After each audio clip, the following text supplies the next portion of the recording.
नमो अरहन्ताणं नमो सिद्धाणं नमो आयर्याणं नमो उवज्जायाणं नमो लोये सवसाहूणम्।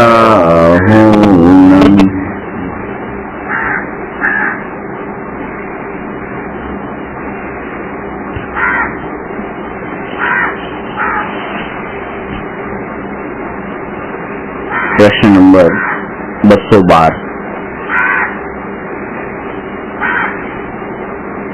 भाव्य भावक संकर दोष એટલે શું?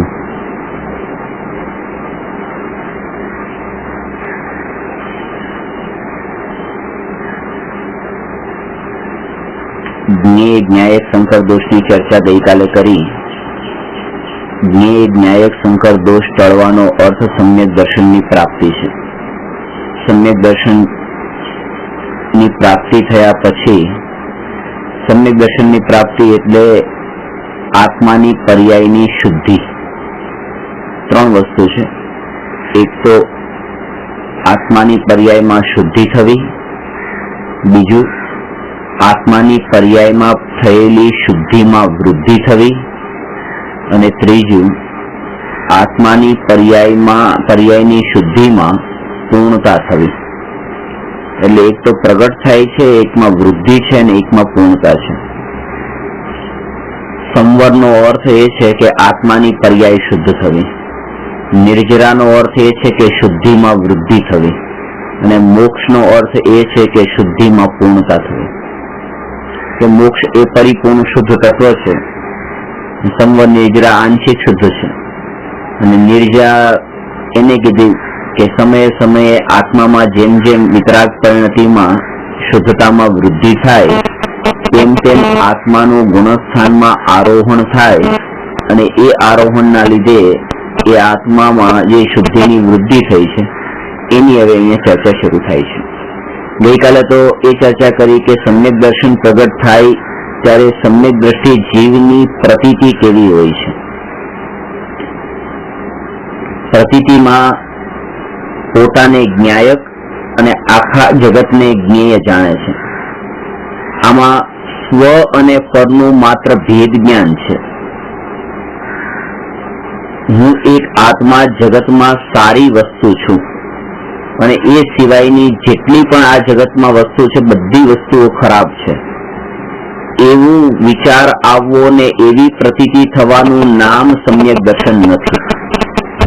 કારણ કે હું આત્મા સારો છું એમાં રાગ ભાવ છુપાયેલો છે, અને એ સિવાયના જગતના બધા પદાર્થો ખરાબ છે એમાં દ્વેષ ભાવ છુપાયેલો છે। ત્યાં તો એક આટલું જ ભેદ જ્ઞાન છે કે આત્મા સ્વ છે અને આત્મા સિવાયના સમસ્ત પર પદાર્થો એ પારકા છે, પરની કેટેગરીમાં છે। સ્વ અને પરનો ભેદ માત્ર હોય છે, પણ આ સારું છે ને આ ખરાબ છે એવો ભેદ નથી હોતો। એ ભેદ જ્ઞાન થયા પછી શ્રદ્ધામાં પલટો આવી ગયો છે, પ્રતીતિ પલટાઈ ગઈ છે, પણ પરિણતિમાં હજુ પણ રાગાદી ભાવ ઉત્પન્ન થાય છે। પરિણતિ પૂર્ણ રૂપે નિર્મળ નથી થઈ।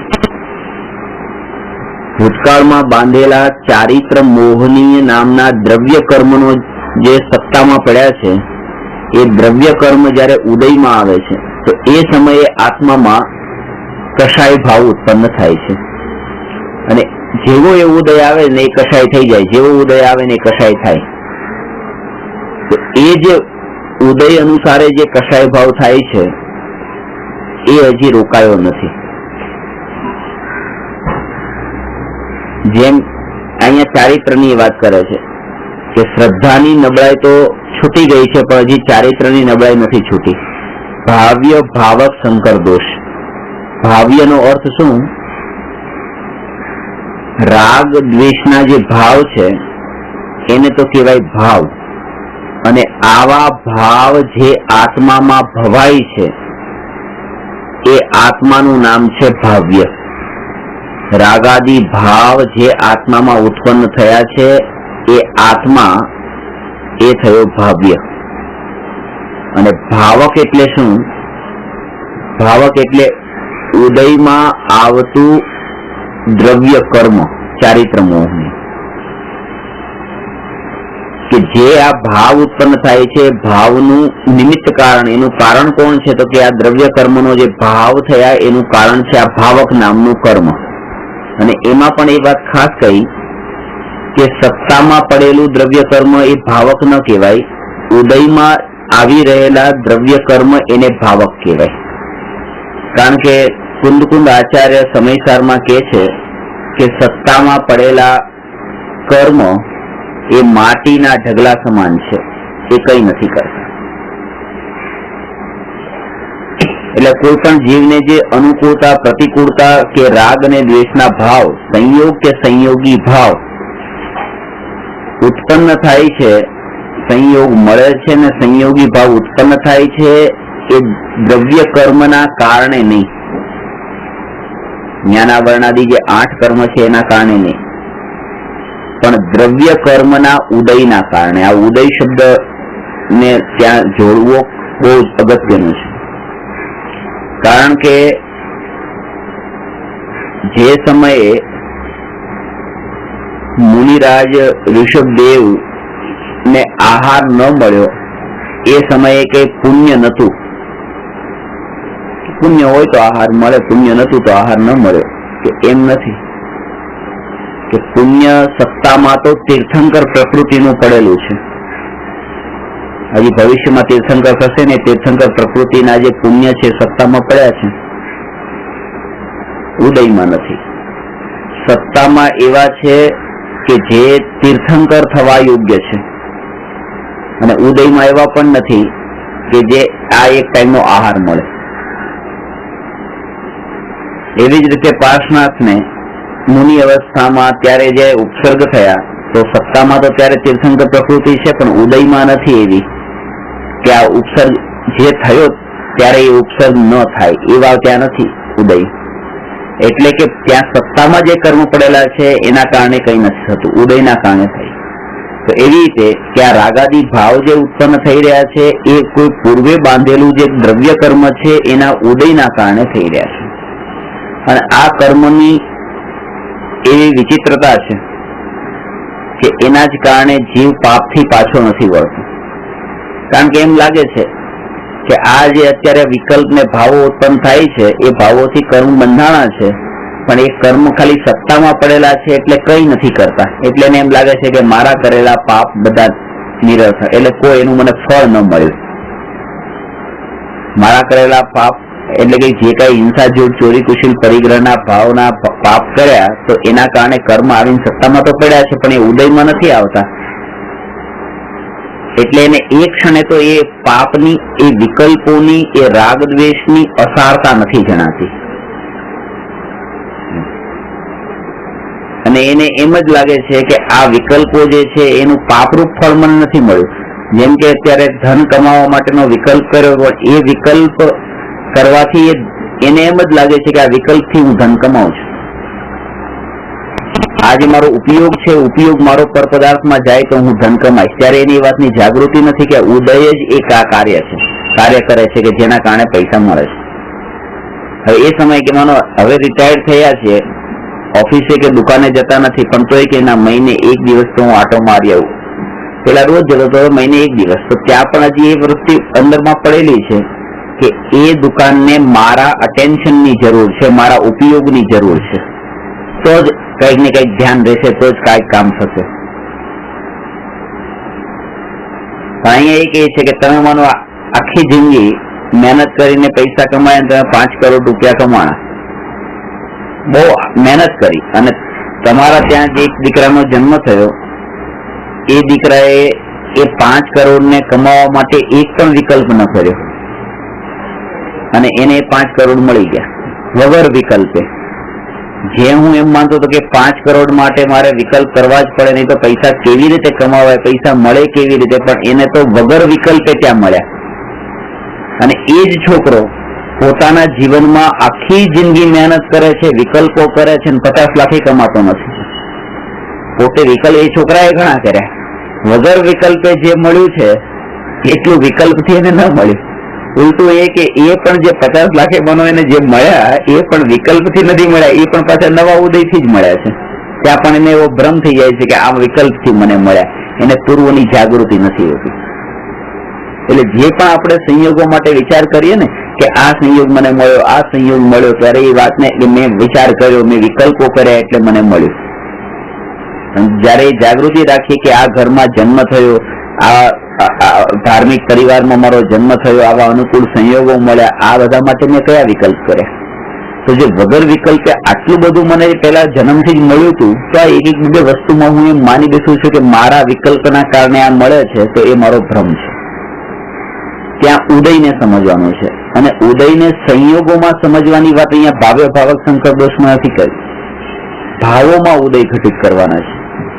એટલે કે ગાડી મળી તો એ વખતે કોઈ કર્મનો ઉદય હતો એ અહીંયા નહીં લો, પણ અત્યારે મને જે ક્રોધમાન માયાલોભના જે ભાવ આવે છે એ ભાવના માટે આ દ્રવ્ય કર્મનો ઉદય એ કારણભૂત છે, ત્યાં નિમિત્ત છે.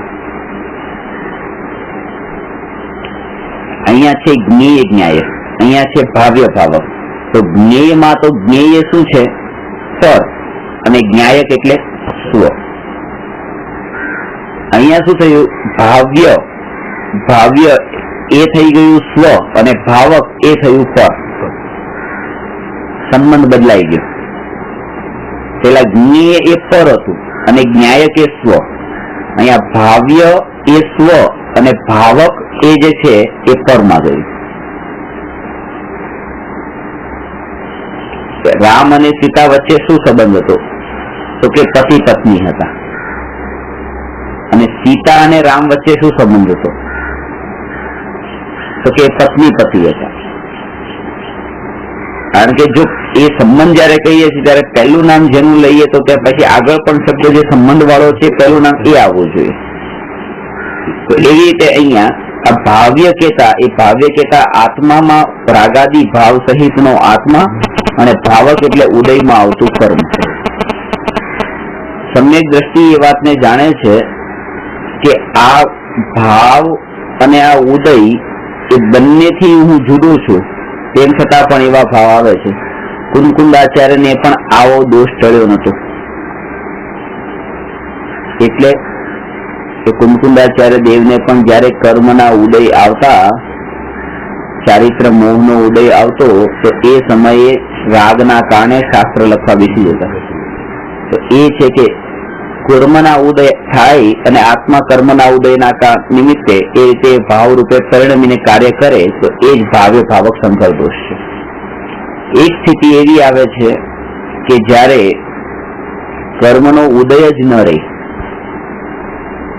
અને ભાવ પણ ન થાય, મોહનો જ અભાવ થઈ ગયો, ત્યારે પછી ભાવ્ય ભાવક દોષ પણ રહ્યો નહીં. એ જ આમાં સમજવાનું. એ વિતરાગ દશા. હા, એ પૂર્ણ વિતરાગ દશાની વાત છે.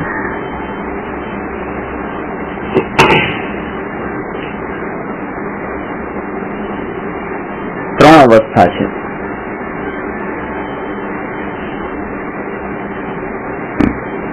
એક તો એવી કે કર્મનો ઉદય હોય, કર્મના ઉદયથી ભાવ થાય અને ભાવ અનુસાર ક્રિયા થાય અને ક્રિયામાં સુખ બુદ્ધિ થાય. એ ભાવમાં અને ક્રિયામાં એને સુખ બુદ્ધિ થાય. આ પહેલી અવસ્થા. એ છે મિથ્યાત્વની અવસ્થા. મિથ્યા દ્રષ્ટિને ઉદય હોય, ઉદય અનુસારે એને વિચાર આવ્યો ભોજન કરવાનો, તો ભોજન કરવાનો ભાવ અનુસાર ભોજન છે, તો એ ભોજન કરવા બેસી ગયો, તો ઉદય આવ્યો, ઉદય અનુસારે એને કાર્ય કર્યું, એ કાર્યમાં પછી સુખ બુદ્ધિ પણ છે. તો એ મિથ્યા દ્રષ્ટિ. બીજી સ્થિતિ એવી હોય કે કર્મનો ઉદય હોય, ઉદય અનુસારે ભાવ હોય, ભાવથી ક્રિયા પણ હોય, પણ એમાં સુખ બુદ્ધિ ન હોય. એ ચોથા ગુણસ્થાન વતી સમ્યક દ્રષ્ટિ. ત્રીજી અવસ્થા એવી છે કે કર્મનો ઉદય હોય, ઉદય અનુસારે ભાવ હોય, પણ ક્રિયા ન હોય.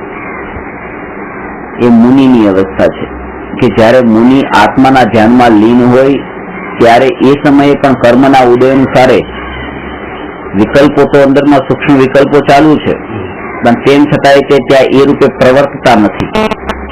શાસ્ત્ર લખવાનો વિકલ્પ પણ આવતો નથી. એ વિકલ્પ એ અંદરમાં સૂક્ષ્મ વિકલ્પો જે ચાલતા હોય પણ એ વખતે ક્રિયા ન કરે, પોતાના ધ્યાનમાં જ લીન હોય. કે 7મા ગુણસ્થાન થી લઈને આગળના ગુણસ્થાનમાં પણ ચારિત્ર મોહની કર્મનો ઉદય છે. એ સમયે ત્યાં ભાવો પણ વિકલ્પો તો ચાલુ છે, પણ એ લખવા નથી બેસતા, કારણ કે ત્યાં તો હજી વિકલ્પો એટલા મંદ છે કે આત્માના ધ્યાનને અસર નથી કરતા. એ પુરુષાર્થ. હા, એ અંદરની જે ઉપયોગની સ્થિરતા છે, ઉપયોગની સ્થિરતાના કારણે જ એ વિકલ્પો તો સૂક્ષ્મ રૂપે ચાલતા હોય, પણ એ તરફ અટેન્શન, ધ્યાન, ઉપયોગ એ તરફ ન જતો હોય. એ દશા જયારે આવે છે તો એ કહે છે કે ત્યારે પછી ભાવ્ય ભાવક સંકટ દોષ પડે છે, કે જયારે એ પરાગાદી ભાવનું ઉત્પન્ન થવું જ અટકી જાય છે. એ વાત અહીંયા બતાવી.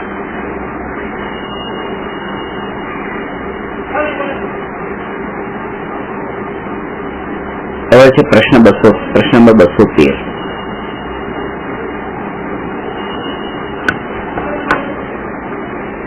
સંયમ તથા તપ વચ્ચે શું અંતર છે?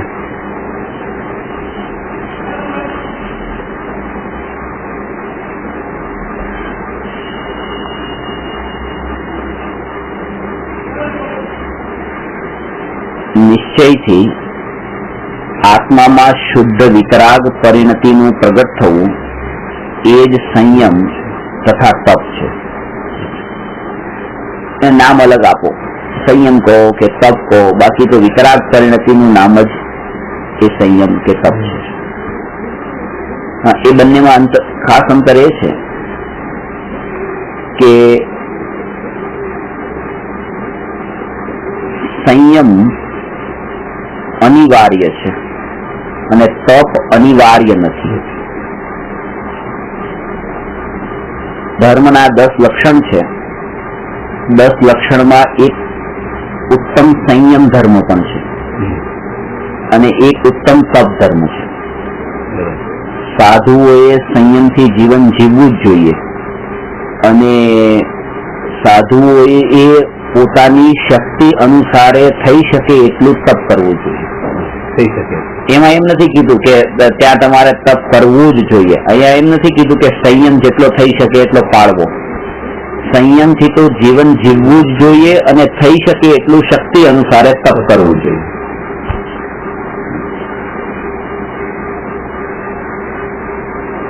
જે સંયમ છે એ સંયમ પણ 12 પ્રકારના છે અને તપ પણ 12 પ્રકારના છે. 12 પ્રકારના સંયમમાં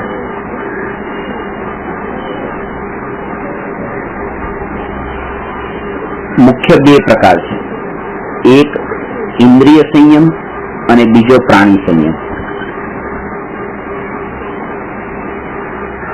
ઇન્દ્રિય સંયમનો અર્થ એ છે કે 5 ઇન્દ્રિય અને મનના નિમિત્તથી પદાર્થને ભોગવવાના જે ભાવ છે એ ભાવ ન આવવા, એનો મતલબ છે ઇન્દ્રિય સંયમ.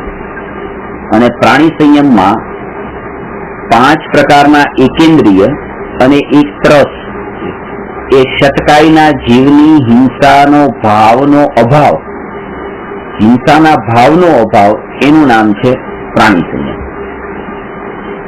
એટલે કુલ થયા 12 પ્રકારના સંયમ.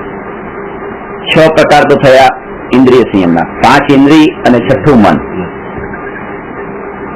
એ ઇન્દ્રિય સંયમ. અને અહીંયા 6 ભેદ થયા, 5 પ્રકારના એકેન્દ્રિય અને એક ત્રસ.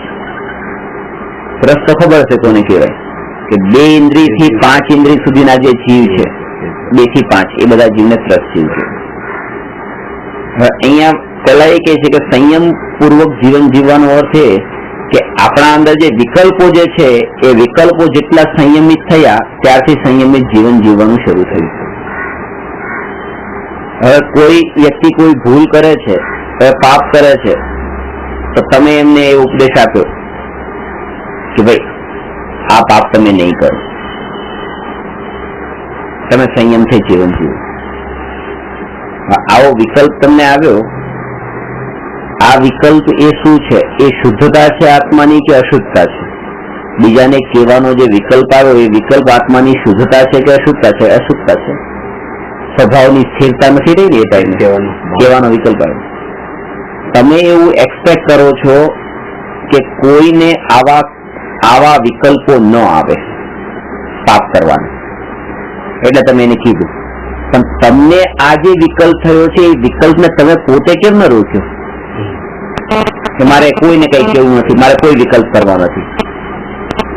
તમે આવા વિકલ્પ નહીં કરો એવું મેં તમને કીધું, પણ તમે આવા વિકલ્પ નહીં કરો એવો જે મને વિકલ્પ થયો એ વિકલ્પને મારે રોકવાનો હતો. કારણ કે તમારો વિકલ્પ રોકાય ન રોકાય એ મારા હાથમાં છે જ નહીં.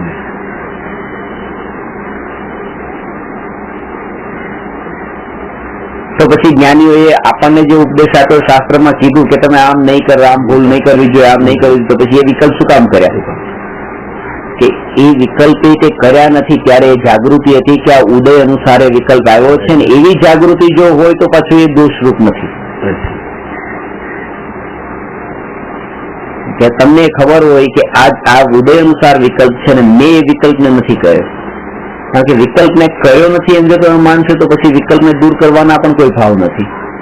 કારણ કે બંનેને તમે ઉદય અનુસાર જાણ્યું. વિકલ્પની ઉત્પત્તિ પણ ઉદય અનુસાર છે ને વિકલ્પનો વ્યય પણ ઉદય અનુસાર છે. વિકલ્પ છૂટી ગયા તો ઉદય અનુસાર છે.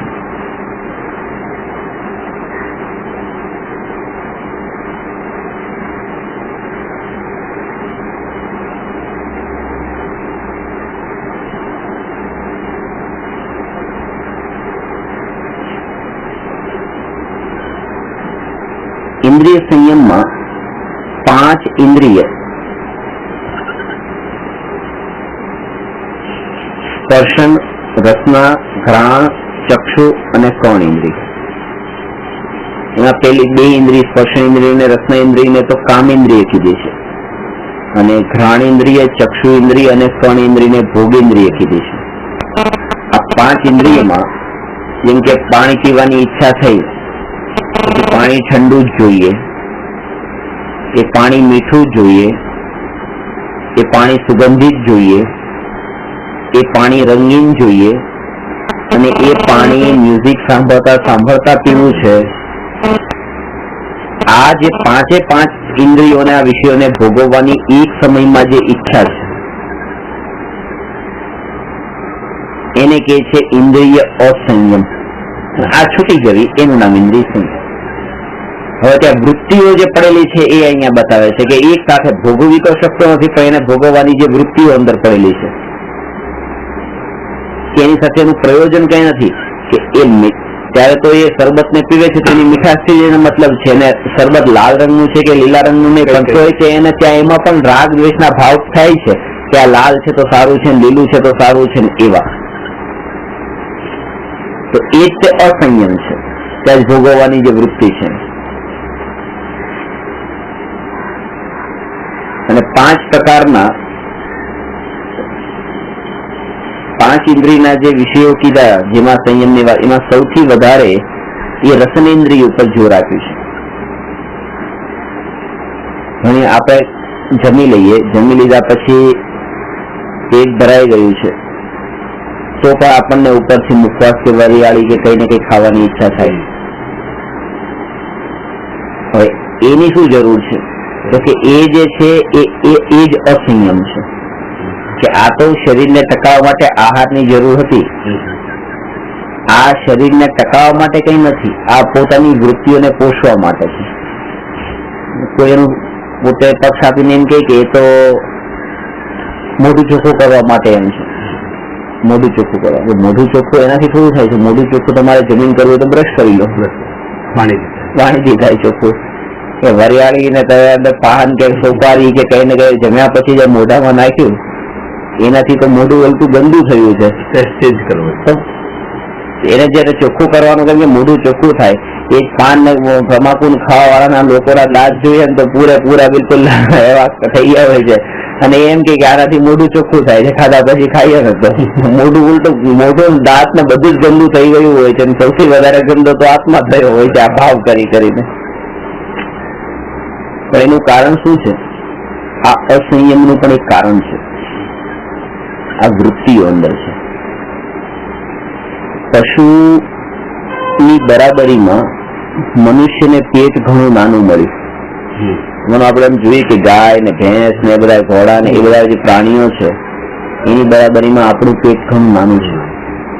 એ તો આખો દિવસ ઘાસ ચરે તો પણ એનું પેટ ન ભરાય. આખો સવારથી સાંજ સુધી ખેતરમાં ખા ખા ખા કરતા હોય, કારણ કે એનું પેટ જ એટલું મોટું છે, ભરાતું નથી. હવે આપણું પેટ તો એવું છે કે બહુ નાનું છે કે અડધો કલાક શાંતિથી બેસીને આપણે જમી લઈએ, પેટ ભરાઈ જાય છે. હવે જો જમવા માટે બેઠા, પેટ ભરાઈ ગયું, પણ અંદરની ઈચ્છા ન કરી, હજી ખાવું છે ઈચ્છા રહે પણ જગ્યા નથી પેટમાં. ઘણી જગ્યાએ એવું થાય કે કોઈને ત્યાં જમવા ગયા હોય ને જમવા માટે હજી થાળીમાં મૂકે છે, બસ બસ બસ રેવા દો કે કેમ કે પેટ ભરાઈ ગયું. એટલે પેટ ભરાઈ ગયું એટલે નહીં નાખો, બાકી ખાવાની ઈચ્છા તો ઘણી છે. હજી ઈચ્છા અંદરથી નથી કરી, આ તો શરીરની સ્થિતિ એવી થઈ ગઈ છે. તો પેટ ભરાઈ ગયું છે, હજી વૃત્તિઓ ખાવાની રહી ગઈ છે કે હજી ખાવું છે. એટલા માટે જમ્યા પછી કોઈ ચતુર લોકોએ, ચાલાક લોકોએ એવો ઉપાય કાઢ્યો કે એવું કંઈક શોધીએ કે જેમાં ખાવાની વૃત્તિઓ પણ ચાલતી રહી અને પેટ ન ભરાય. એટલે જમ્યા પછી પણ એ ઈચ્છા જે અંદરની પડેલી છે ને, ઈચ્છાની પૂર્તિ હજી કરવા માટે એ વસ્તુ શોધી કે જેમાં ચાવવાનું ચાલુ રહે, મોઢું ચાલે, એની વૃત્તિઓ રસનેન્દ્રિયને પોષવાની, ચાખવાને પોષવાની વૃત્તિઓ પોષાય, અંદર પેટમાં નથી જતું, પેટ ભરાતું નથી.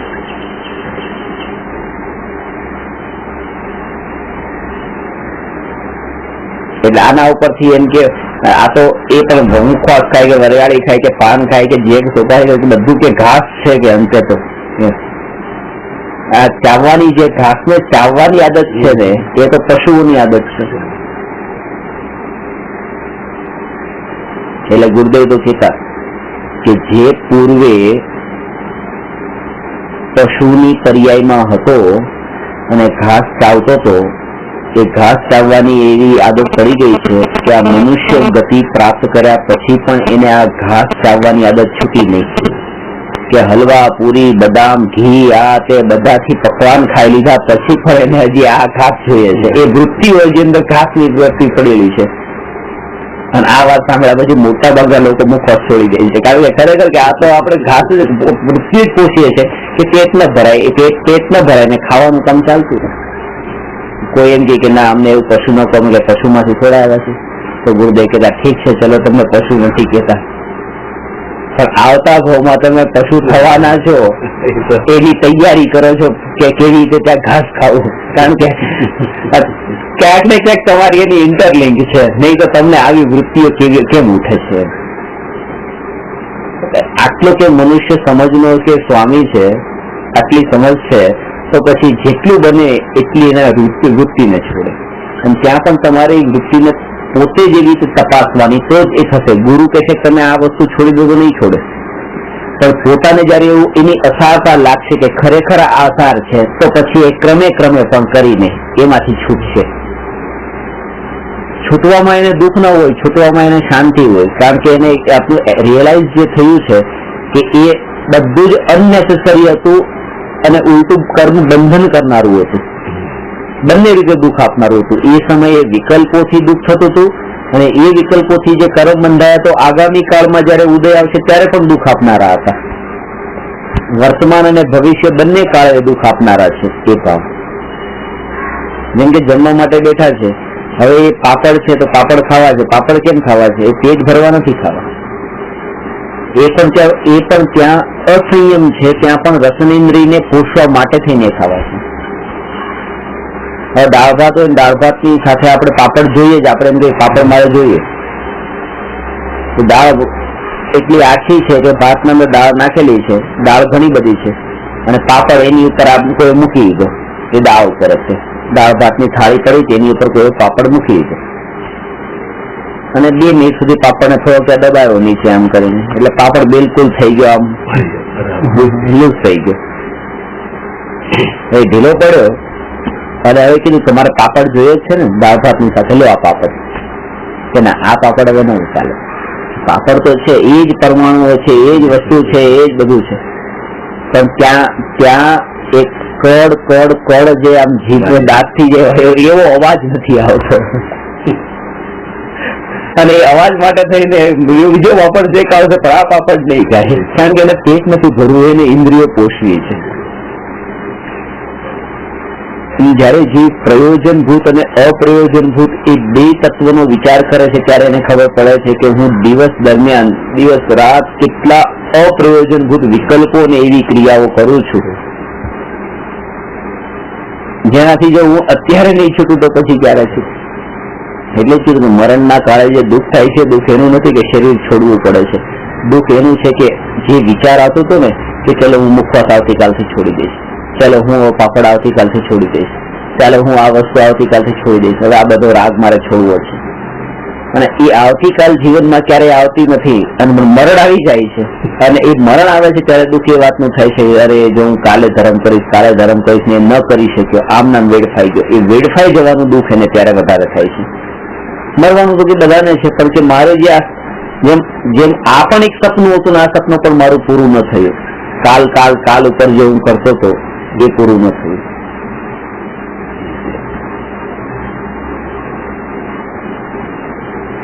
પોતાને એ રૂપે રસનેન્દ્રિય પોષવી છે અને હું આવી રસનેન્દ્રિય પોષું છું એની પછી બતાવવું પણ છે, આ બીજાની પાસે પ્રસિદ્ધિ પણ છે. દરેક સમયે જે વિષયોને પોષવા વાળી જે વૃત્તિ છે એ તો જીવ પોતે લઈ જ લે છે. એક મર્સિડીઝ ગાડીમાં પોતે બેઠો છે, ત્યાં મર્સિડીઝ ગાડીનો આનંદ લે છે, ત્યારે કન્ડિશન ચાલુ છે, ઠંડી હવાનો આનંદ લે છે. હવે ત્યાં એ વૃત્તિ પોષી. 5 સ્ટારમાં એન્ટર થયો તો 5 સ્ટારમાં પણ ત્યાં એર કન્ડિશન ચાલુ છે, ત્યાં પણ આનંદ લઈ લીધો. આનંદ લેવા વાળી વૃત્તિ છે, અહીંયા પણ ઠંડી હવાનો આનંદ લીધો, અંદર પણ ઠંડી હવાનો આનંદ લીધો. પણ એ બેની વચ્ચે જે છે કે બરો એ 2 સેકન્ડ 5 સેકન્ડ માટે જે બહાર નીકળ્યો ત્યાં અંદર ગયો ત્યાં તો તડકો છે, ત્યાં આનંદ શેનો લે? તો ત્યાં પણ અંદરથી આનંદ એવો લીધો કે હું આવી મર્સિડીઝ માંથી ઉતર્યો ને આવી 5 સ્ટાર હોટલમાં ગયો, આ લોકોએ જો મને જોયો આટલા આ ટાઈમે બસ આવામાંથી ઉતરેલો આવો આ આવી હોટલમાં ગયો એવો, એમાં પણ માન કશાય પૂછીને ત્યાં પણ આનંદ લઈ લીધો, હું કઈ જો મોટો માણસ નીચે ઉતર્યો છું. એટલે ત્યારે પણ એ અંદર પણ ઇન્દ્રિયોને પોષી, ત્યારે કોઈ જોનારું નતું પણ ત્યાં પોતે અંદરથી પોષતો હતો. અહીંયા કોઈ જોનારું હતું એમ જાણીને ઇન્દ્રિયોને પોષી. વિકલ્પોને ત્યાં સીમા નથી, જ્યાં હોય ત્યાં એને વિકલ્પો આવે તો થાય છે. સૌથી વધુ વિકલ્પોનું એ મન નિમિત્ત, એ મન કીધું કે સ્પર્શન ઇન્દ્રિય, રસન ઇન્દ્રિય, ઘ્રાણ ઇન્દ્રિય ને ચક્ષુ ઇન્દ્રિય, કર્ણ ઇન્દ્રિય, આના વિષયો તો બહુ લિમિટેડ છે, પણ મનની લિમિટ નથી. મન વચન કાયા જે 3 કહેવાય છે, આપણે જયારે નમસ્કાર કરીએ છીએ તો આપણા હાથ આમ રાખીએ છીએ, એનું કારણ છે કે આપણું મન અહીંયા છે, વચન અહીંયા છે, કાયા છે, તો મનને અહીંયા જ રાખીએ, મન સાથે મન વચન કાયા ત્રણેયને જોડ્યા, મન વચન કાયાની એકતા પૂર્વક નમસ્કાર કર્યા. હવે કાયા જે છે એ કાયાનો વિસ્તાર એટલો નથી, અહીંયા બેઠા બેઠા હાથ ફેલાવું તો આ એક આટલો હાથ ફેલાવું તો આટલો હાથ ફેલાવું. વચનનો જે વિસ્તાર છે એ પણ એટલો બધો નથી, કેમ કે વચનનો વિસ્તાર 1 બિલ્ડિંગ ને કે 5 બિલ્ડિંગ કે બસ એટલે સુધી, એનાથી આગળ નહીં. મારા વચન નહીં જાય પણ એમ કે મનનો વિસ્તાર કેટલો કે એ તો અત્યારે બેઠા બેઠા પણ આ રીતે 3 લોકમાં ગમે ત્યાં ફરી આવે છે. એટલા માટે મનના નિમિત્તથી જે વિકલ્પો થાય છે એ વિકલ્પોની ધારા, એનું લંબાણ એ વિશેષ હોય છે, મનના નિમિત્તથી થતું. એટલા માટે અહીંયા સંયમના પ્રકરણમાં 5 ઇન્દ્રિય અને મન એ 6 પ્રકારના સંયમને ઇન્દ્રિય સંયમ કીધો છે. આમાં પણ એક વાત ખાસ કે એ સંયમનો અર્થ પણ ક્યાંય ક્રિયા નથી, આમાં પણ એ ભાવ જ છે. એટલા માટે કીધું કે ગુરુના ઉપદેશથી શિષ્યની એ પાપરૂપ ક્રિયાઓ તો છૂટી જશે, પણ ગુરુના ઉપદેશથી શિષ્યમાં ઉત્પન્ન થવા વાળી વૃત્તિઓ નહીં છૂટે. વૃત્તિઓ જે પડેલી છે એ શિષ્યમાં પોતાના અંદર પડેલી છે, એ છૂટવાની નથી.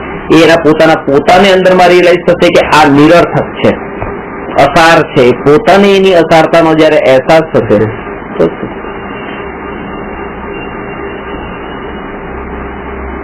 તીર્થંકરોને એ કોઈએ એમ કીધું નહીં કે તમે આ છોડો. પોતે સમ્યક દ્રષ્ટિ હતા. સ્વર્ગના દેવોએ પણ એવી કોશિશ કરી શકતા હતા કે વૈરાગ્ય લાવે, વૈરાગ્ય આવે જલ્દી, પણ નહીં. કારણ કે કોઈ એમાં દખલગીરી કરતા નથી. જીવને પોતાને ઉલટું એ ખરું કે વૈરાગ્ય કોઈને આવતો હોય તેને રોકવા માટે થઈને, જેમ કે નીલાંજના એક મરી ગઈ તો બીજી નીલાંજના માટે થઈને દેવો એવી કે બીજી નીલાંજના બનાવીને મોકલશે કે લાવ હજી પણ વૈરાગ્ય ન આવે. પણ તોય તે એ પોતાને જયારે અસારતા લાગે છે ત્યારે પછી રોકાતા નથી. એટલે એ કીધું છે કે ગુરુના ઉપદેશથી કે તીર્થંકર ભગવાનની દિવ્ય ધ્વનિથી કે શાસ્ત્રમાં વાંચનથી એ જીવને સંસારની અસારતાનો અનુભવ થતો નથી. પણ જયારે એ પોતે જ પોતાના ભૂત અને ભવિષ્યનો વિચાર કરે તો સંસારની અસારતા જન્મે કે ભૂતકાળમાં અનંત કાળથી પરિભ્રમણ થયું અને ભવિષ્યમાં આવું અનંત પરિભ્રમણ ન કરવું હોય તો વર્તમાનમાં આ વિકલ્પોથી છૂટવું જરૂરી છે. એ વિકલ્પો એને ભવિષ્યના અંદર દુઃખ આપનારા છે એમ ન લાગે, આ વર્તમાનમાં દુઃખ આપનારા છે, સાક્ષાત દુઃખ આપનારા છે એવો અહેસાસ થાય. ભવિષ્યમાં દુઃખ આપનારા છે તો પછી ક્યાંક જોઈ જશે એમ.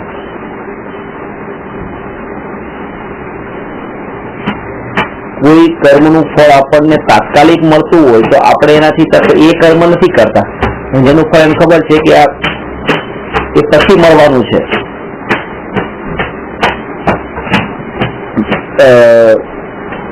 10 જો પછી 20 જો પછી જોઈ જશે. ડાયાબિટીસ છે પણ મીઠાઈ ખાઈએ છીએ, આ કે બહુ નુકસાનરૂપ છે, રહેશે ત્યારે જોશું. 10 વર્ષે 5 વર્ષે જે કઈ થશે ત્યારે જોઈ જશે. એનું ફળ અત્યારે તાત્કાલિક થોડું મળે છે. આમ સામે કૂવો હોય ને કોઈ એમ કે અંદર કૂદકો મારો છે કે ના એ નથી મારો, કારણ કે એનું ફળ તાત્કાલિક મળે છે કે હમણાં તૂટી જશે, આસ્તે તૂટી જશે, પોતે મરી જશે. આનું ફળ તાત્કાલિક સાક્ષાત નથી લાગતું કે અહીંયા મરણ થાય છે કે આ ડાયાબિટીસમાં મીઠાઈ ખાવાથી. તો એવી રીતે આ વિકલ્પોના કારણે મને ફળ મળશે તો એ વિકલ્પોના કારણે બંધન થશે. આ વિકલ્પોના કારણે બંધન થશે અને બંધનના કારણે તેને ફળ મળશે. મને અમુક ભાવ પછી એમ નહીં વિચારવું આ વિકલ્પોનું જે ફળ છે, આ તાત્કાલિક ફળ છે, એ જ મારી આકુરતા આકુરતાના ભાવ છે એ જેનું ફળ છે. એ ઇન્સ્ટન્ટ રિઝલ્ટ જેને આ લાગશે એ વર્તમાન વિકલ્પોથી છૂટે.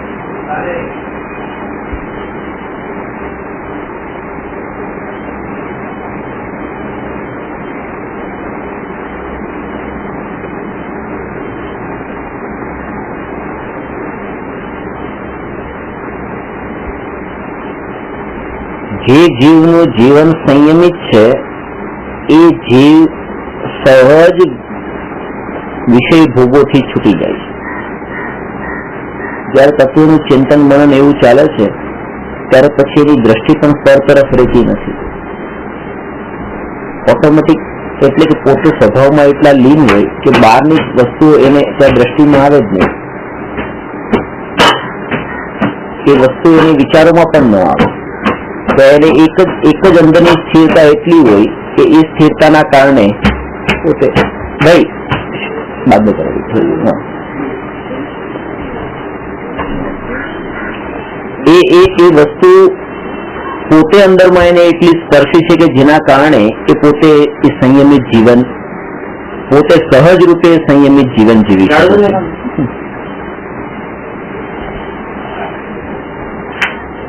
અહીંયા આ વાત કરી એ ઇન્દ્રિય સંયમની. અને પ્રાણી સંયમના 6 પ્રકાર બતાવ્યા. 5 પ્રકારના એકેન્દ્રિય અને એક રસ, એ 6 એને ષટકાય કહેવાય. 6 કાયના જીવ જે કહે ને, 6 કાયનો અર્થ આ છે: પૃથ્વીકાય, જલકાય, અગ્નિકાય, વાયુકાય, વનસ્પતિકાય અને ત્રસકાય.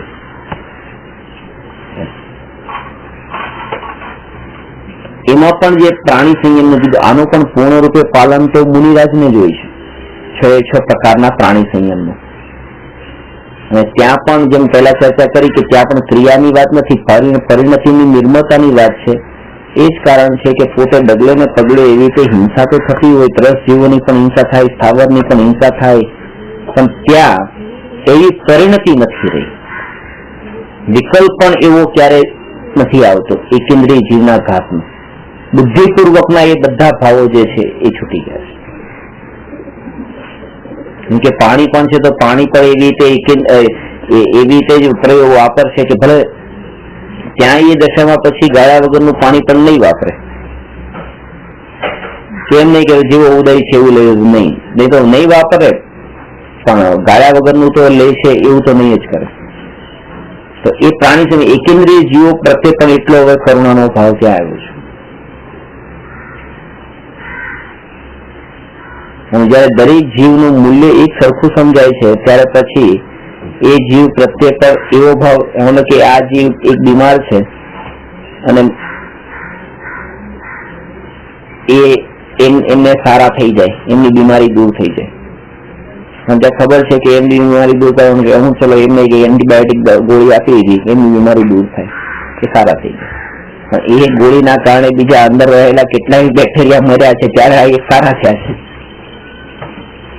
અને એ દશા જ્યારે આવે છે ત્યારે તો દરેક આત્માનું મૂલ્ય એક સરખું સમજાઈ જાય છે. ત્યારે પછી એક આત્માને દુઃખી કરી, એક આત્માને સાતા પહોંચાડવું ને બાકી બધાને મારી નાખવું, કોઈ એટલા માટે સાધુને બચાવવાના ભાવ પણ પછી એ નથી આવતા. આ રીતે રક્ષા કરવાના ભાવ પણ નથી આવતા. એટલે કે જંગલમાં વનમાં હોય જવાનો કે વાઘ ને સિંહ કે હરણ કે બકરી ઉપર કે કોઈના પર પ્રહાર કરે તો બચાવવા માટે જતા નથી. બિલાડી ઉંદર ને મારવા જાય તો બચાવવા જતા નથી, કારણ કે એ બધા વિકલ્પોથી તો અત્યારે છૂટ્યા છે. ઇન્ટેન્શનલી એ બધું જતા નથી, એ બધું જાય તો પોતાનું કાર્ય છૂટી જાય છે.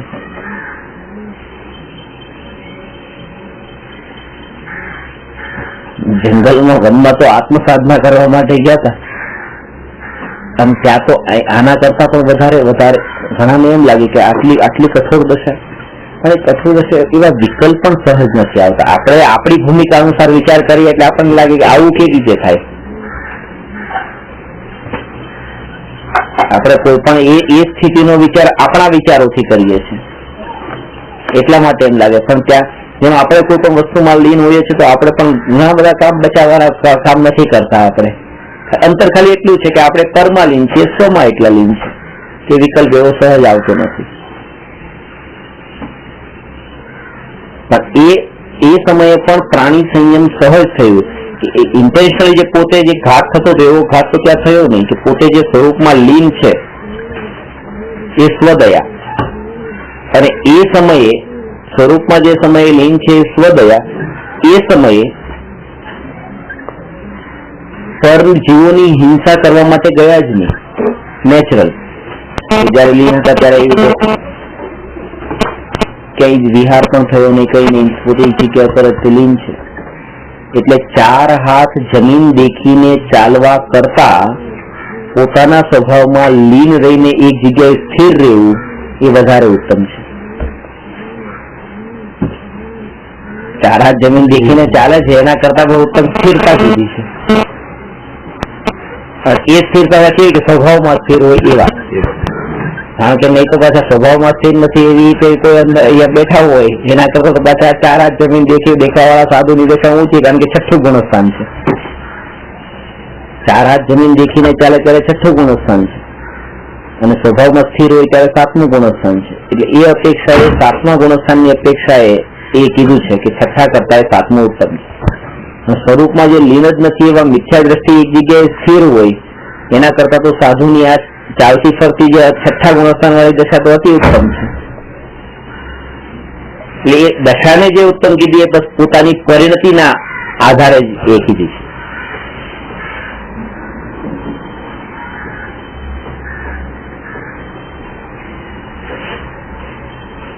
સ્વદયાના લક્ષ્ય પર દયા પાળાય છે.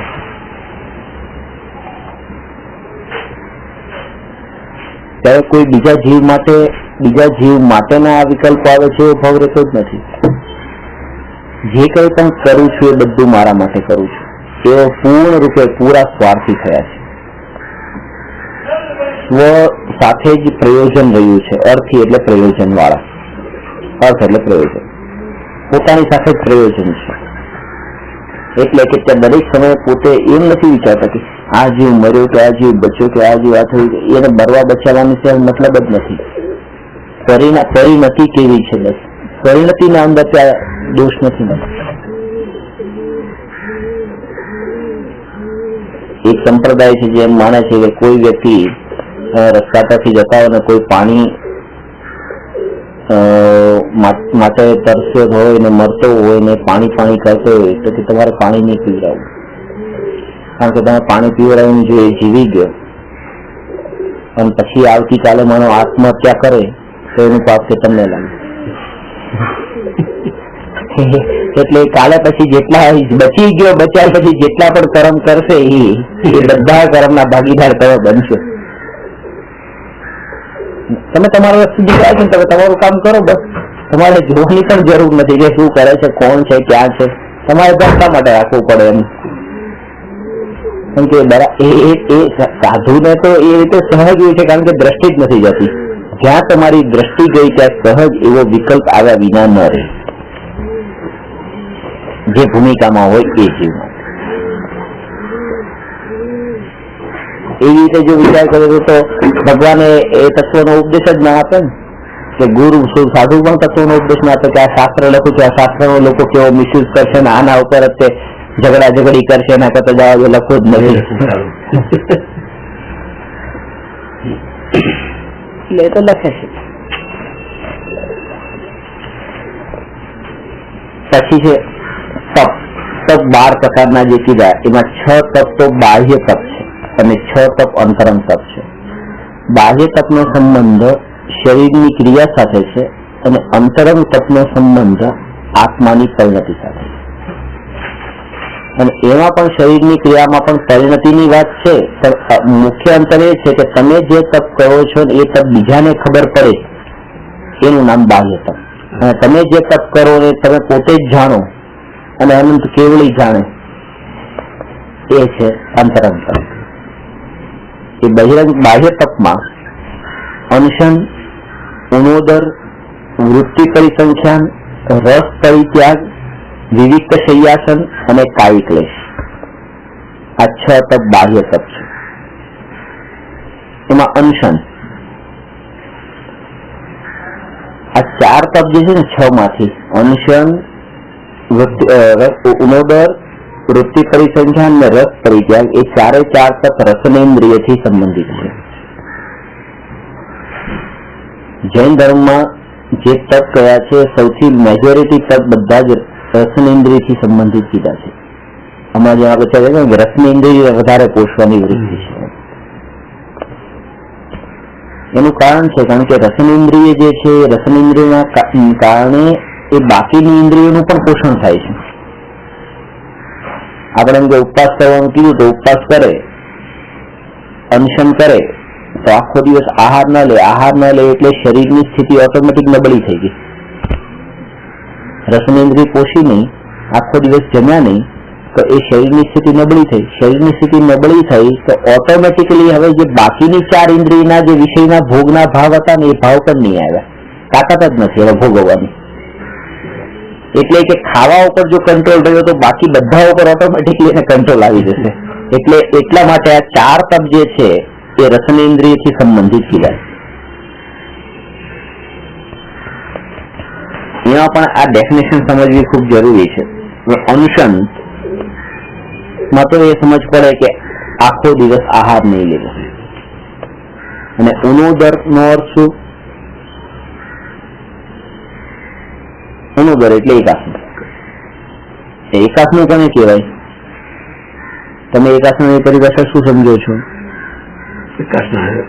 હમણાં તો એક ટન ખાવું 24 કલાક ને આમ છે કે એક દિવસ પહેલા ઉપવાસ, હા, ને વચ્ચે એકાસન એક, ને પછી એના પછી પણ એક એકાસન.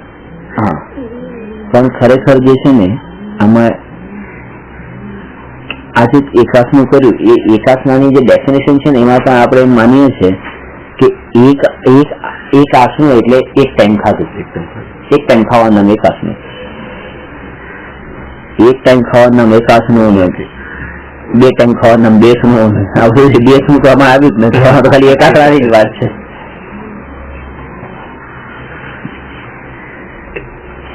હા,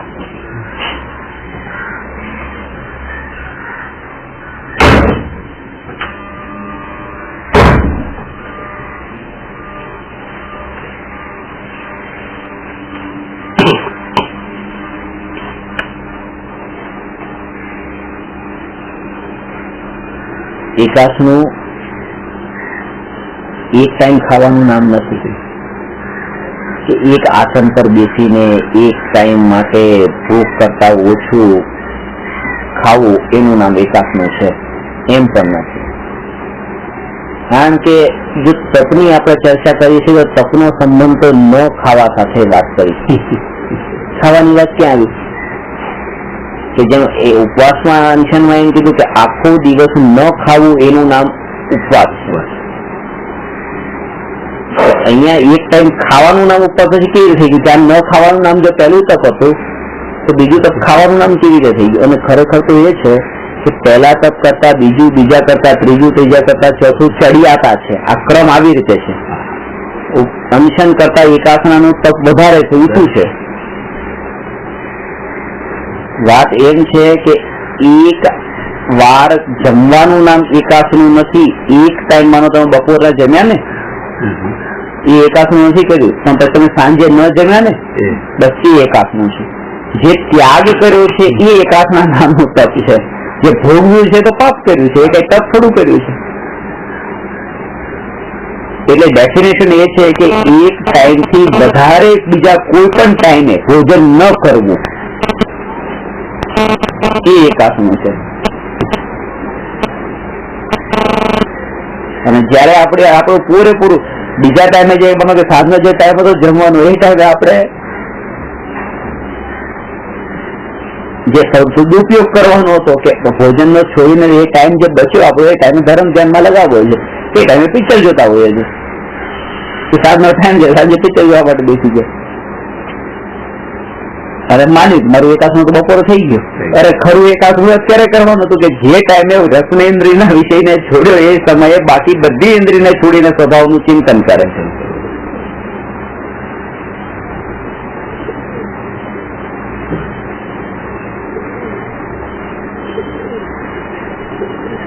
આ તો ચડિયાતા કેમ થઈ ગયા? અલસન ને એકાસન ને આનંદ જે કહીએ છીએ એથી ઉપર જાય છે. એકાસનાને એટલા માટે વધારે ચડિયાતું કીધું અનશન કરતા, કારણ કે આખો દિવસ જો 0 ટાઈમ ખાવાનું પણ નહીં કીધું અને 2, 4, 5 વખત ખાવાનું નહીં કીધું. જો તમે બિલકુલ નથી ખાતા, બિલકુલ નથી ખાતા તો તમારે નબળાઈ આખો દિવસ રહી છે. તો પણ વિકલ્પો વધે છે. આ પહેલી વાત. અને બીજું કે જો તમે 2, 5 વખત ખાવ છો તો શરીરમાં એવું પૌષ્ટિક તત્વો એવા ગયા છે જેના કારણે વિકારો વધે છે. પેલામાં આળસ આવે છે ને અહીંયા વિકલ્પ આવે છે.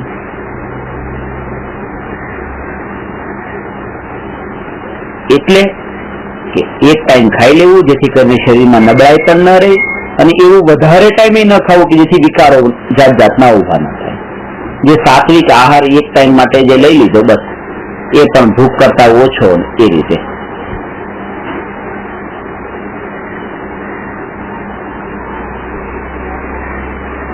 એટલે એકાસનું મહત્વ વધારે છે.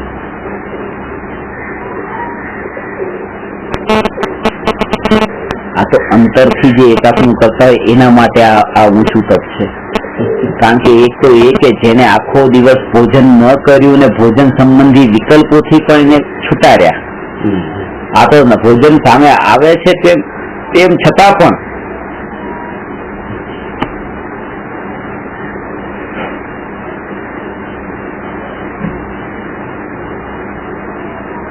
એના એ વિકલ્પોથી એ છૂટાશે. જે આવ્યું છે એને જે સંયમપૂર્વકનું એ જીવન જીવી લે છે.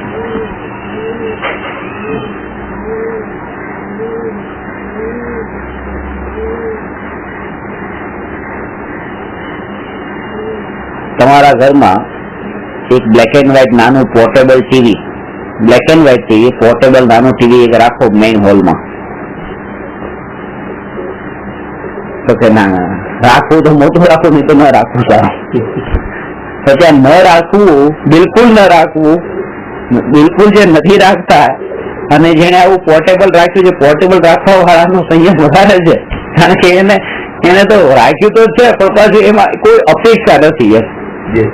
હા, હવે આખો દિવસ જેને નથી ખાધું એના કરતા જે કઈ થોડું ઘણું ભળી ગયું તો એની ઊંચી સાધના તપસ્યા છે કે ભાઈ એને આગ્રહ નથી કે આ જ જોઈએ, નહીં તો પછી મારે જોઈએ જ નહીં, એમ આ જ જોઈએ નહીં તો મારે જોઈએ જ નહીં, એવો જે આગ્રહ છે એવું નથી. જે છે ચલો આ જે થાળીમાં આવ્યું છે હું લઈ.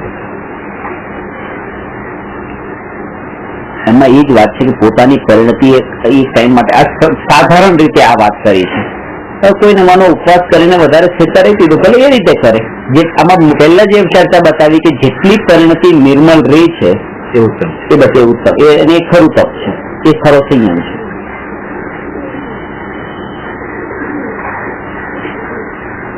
ત્યાં પણ એ ખાસ કીધું ઉનોદર નામનું જે તપ કીધું એમાં ભૂખ કરતા ઓછું ખાવું. ડોક્ટર લોકો પણ એમ જ કે ભૂખના 80% તમારે ખાવું.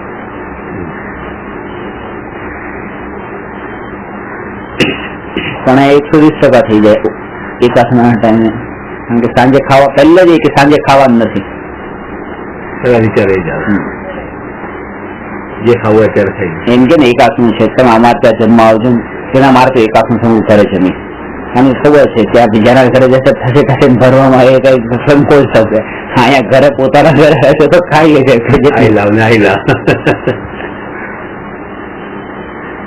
જે પોતાને અનુકૂળ પડે એ રીતે. હવે આંબીલ તો આંબીલ ઘરે નહીં કરે, એ પાછું ત્યાં જ કરે કે આંબીલ છે, કારણ કે ઘરમાં એટલી વસ્તુ ક્યાં બને, ત્યાં એટલી વસ્તુઓ બને છે, અહીંયા આપણે બનાવી ન શકીએ, ત્યાં તો 50 વસ્તુઓ પણ બનેલી હોય.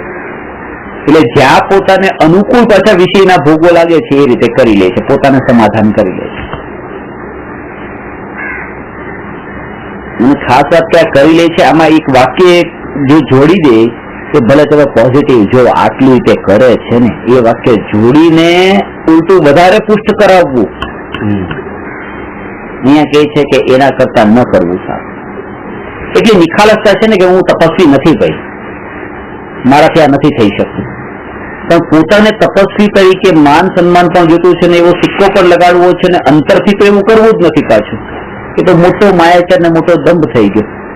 હું પુરુષાર્થી છું, મહેનતું છું, હું કરીશ, હું અત્યારે અભ્યાસ કરી રહ્યો છું, પણ મારી સ્થિરતા એવી નથી રહેતી કે હું આ થઈ શકું, આ મારાથી આ થઈ શકે, પણ હજી મારી હું એ સ્થિતિમાં નથી આવ્યો.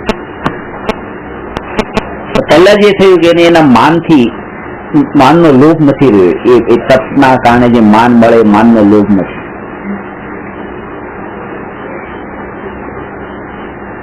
આનંદની વૃત્તિ, આનંદ માનવા વાળી જે વૃત્તિ છે એ ત્યારે હવે ભોજન કર્યું ત્યારે ભોજનના વિકલ્પો રહ્યા, અને ભોજન ન કર્યું ત્યારે ભોજનના વિકલ્પો રહ્યા. તો વિકલ્પો તો ભોજનના જ રહ્યા છે.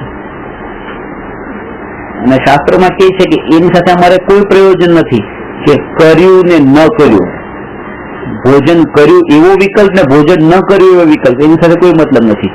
વિકલ્પ ભોજનનો છે બસ, એટલા માટે ત્યાં સાધના નથી. વિકલ્પ તો ભોજન સંબંધી ઓછો જ છે. ભોજન કર્યું ત્યારે તો ખાલી 15 મિનિટ માટે જ વિકલ્પ તો ભોજન કર્યું, અને ન કર્યું ત્યારે આખો દિવસ વિકલ્પ રહ્યો છે ભોજન ન કર્યું. એટલે ઉલટી વધારે ખરી સાધના તો ગઈકાલે કરી લીધી હતી. આખો દિવસ એ વિકલ્પ રહ્યો, આજે મારે અનશન છે, આજે મારે અનશન છે, આજે મારે જમવાનું નથી, આજે મારે જમવાનું નથી. જેમ જેમ બપોર પછી સાંજે 4-5 વાગતા જેમ થાય છે એમ વધારે યાદ આવે છે, અને વધારે ત્યારે આજે આખો દિવસ નથી ખાધું, આજે આખો દિવસ નથી ખાધું, આજે આખો દિવસ નથી, રાત પડે તો આ રાત પડી ગઈ, આખો સવારથી નથી ખાધું. એ વિકલ્પો ચાલુ રહે. અને વિકલ્પો પણ જો ન રહે, વૃત્તિઓ જો બીજે ડાયવર્ટ થઈ ગઈ હોય કે હવે એ સમય કાઢવો તો છે, તો પછી આખો દિવસ ટીવી જોયું કે ફ્રેન્ડ સાથે મળ્યા, વાતો કરી, તો એ તો એક પાપને છોડીને એ બીજા પાપમાં પ્રવર્ત્યો છે. તો રસનેન્દ્રિય તો એટલા માટે એનો ત્યાગ કરવાનું કીધું કે તમે પેલા તો આ રસનેન્દ્રિયનો સંબંધ એટલે બતાવ્યો કે મોટા ભાગે આપણે કે જે લોકો દુકાને જાય, ઓફિસે જાય, બધા કામ ધંધો કરે, કમાણી કરે, રોજી રોટી કરે, બધાનું એક જ કામ છે, રોજી રોટી. આ શું કામ કરો છો? રોજ રાત રોટી માટે જે કઈ કરીએ બસ પેટનો ખાડો પૂરવા માટે કરીએ છીએ. સવારથી સાંજ સુધી એની પાસે ટાઈમ નથી મળતો. કેમ? કારણ કે આજે જો હું કમાઈશ નહીં તો ખાઈશ શું? એમ કમાઈશ નહીં તો ખાઈશ શું? એટલે કમાવું જરૂરી છે. હવે જયારે ખાવાનું જ નથી, ઉપવાસ છે, ત્યાર પછી એક દિવસની કમાણી માટે જે આખો દિવસ વેડફાતો તો કામ ધંધામાં એ નહીં વેડફાય. આ ઇનડાયરેક્ટલી બેનિફિટ એનો એ છે કે જયારે તમે અનશન કર્યું છે ત્યારે તમે જે કહ્યા હતા કે પેટનો ખાડો પૂરવા માટે હું કમાઉં છું, તો આજે તો ખાડો પૂરવાનો નથી તો પછી આજે કમાવાનું પણ નથી. પહેલો લાભ એ થઈ ગયો. અને બીજો લાભ એ કે સ્ત્રીઓને સૌથી વધારે જે સમય જતો હોય છે સવારથી સાંજ સુધી જમવાનું બનાવવા પાછળ, રસોડામાં. સવાર ઉઠે તો આ બનાવું, આ બનાવું, આ બનાવું, હજી નાસ્તો કર્યો ત્યાં પછી બપોરે શું બનાવવું, બપોરે હજી બનીને જમવા, સાંજનું શું કરવું. જયારે ઉપવાસ છે, અનશન છે ને, ત્યારે પછી એને આ વિકલ્પ પણ નથી. પુરુષને કમાણીનો વિકલ્પ નથી, સ્ત્રીને બનાવવાનો વિકલ્પ નથી. બેયનો આખો દિવસ બચી ગયો. પુરુષનો ત્યાં બચ્યો આખો દિવસ, અહીંયા સ્ત્રીનો આખો દિવસ બચ્યો. બંનેએ આહાર લીધો નહીં, બંનેને વિકારો પણ થયા નહીં, એનાથી પણ બંને બચ્યા. અને આહાર નથી લીધો તો પેટમાં આહાર ગયો નથી તો પછી નિહાર માટે પણ નહીં જાય, ટોયલેટ પણ નહીં હોય, તો એમાં જે 10, 15, 20, 25 મિનિટ જે કઈ વેડફાતી હતી એ પણ વેડફાતી ન હતી. આ બધા ઇનડાયરેક્ટલી બેનિફિટ છે એકની પાછળ. પણ ધ્યેય એ છે કે આ બધામાં જે તમારો સમય જે બચતો જાય છે, બચેલો સમય તમારો આ આત્માના સ્વરૂપની સ્થિરતામાં રહે. એ નથી લક્ષ્ય એ હોય કે એનું ચિંતન ને એ જ વાંચન, મંથન, મનન એનું ચાલતું હોય કે આજે મેં આ નથી કરી તો બસ આના કારણે છે, બસ મને આજે આ બધા વિકલ્પોથી હું આજે છૂટ્યો છું, મારી પાસે પૂરો સમય મને મળી ગયો છે.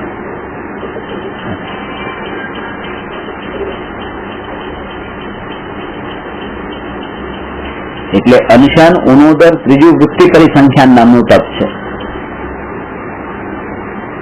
એનો અર્થ કે વસ્તુને ગણીને ખાવી.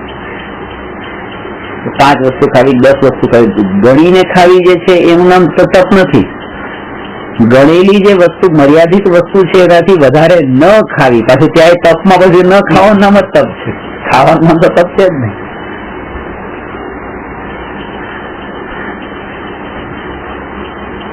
એમાં પણ એ છે કે વસ્તુને ગણીને ખાય છે, પણ ગણીને ખાવામાં પણ ઓછી હિંસા વાળી જે વસ્તુ છે એ અહિંસક વસ્તુની વાત છે.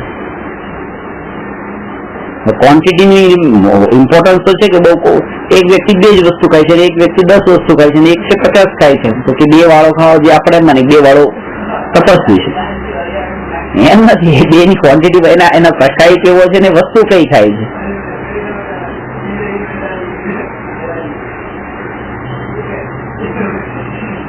ફ્રાન્સમાં એવું થયું હતું, એક જગ્યાએ હું ત્યાં હતો તો એમાં એક ભાઈને ત્યાં મારો નિયમ છે કે આજે મારે 15 વસ્તુ જ ખાવાની છે,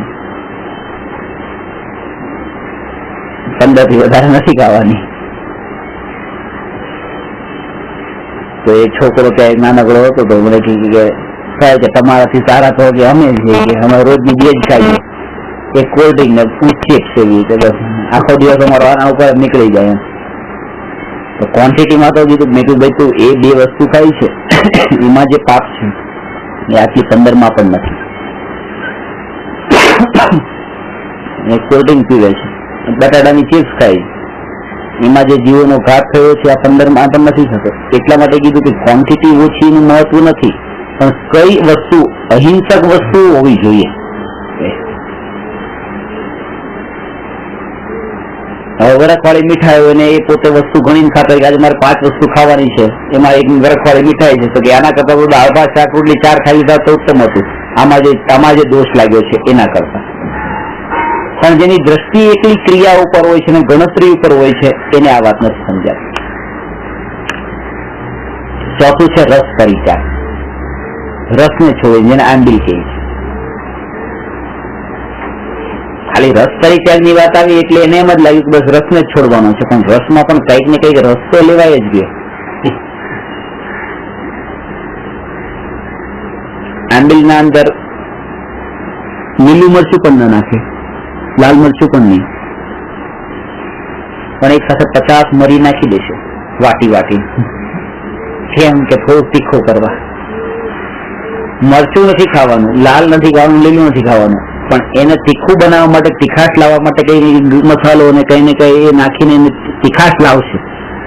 તો કે ત્યાં પણ અંદરની જે રસને પોષવા વાળી જે વૃત્તિ હતી એ ગઈ નથી.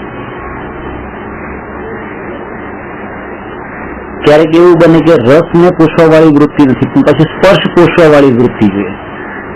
કે ખાવું છે આંબીલ છે, પણ ઢોસો આવે છે, પણ ગરમ ગરમ જોઈએ, ભાઈ ઠંડો ઢોસો નહીં જોઈએ. કરવું છે આંબીલ, રસનેન્દ્રિયની ઈચ્છા નથી, પણ સ્પર્શનેન્દ્રિયની પાછી ઈચ્છા ઉભી છે, આ જ જોઈએ.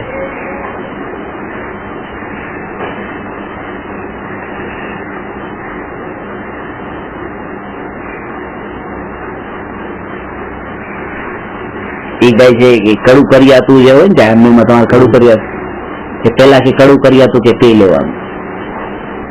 કેમ કડું કરિયાતું પેલા પીવાનું? કે કડું કરિયાતું એટલું કડવું કડવું હોય એટલે એ પી લીધા પછી જે કઈ પણ આપણે ખાઈએ ને બધું સારું ભાવે.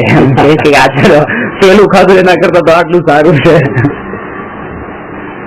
તો એમાં પણ એ કડું કરિયાતું પાછા પણ આગળની બધી વસ્તુને ખાતી વખતે એમાંથી આનંદ લેવા વાળી વૃત્તિ પડેલી છે.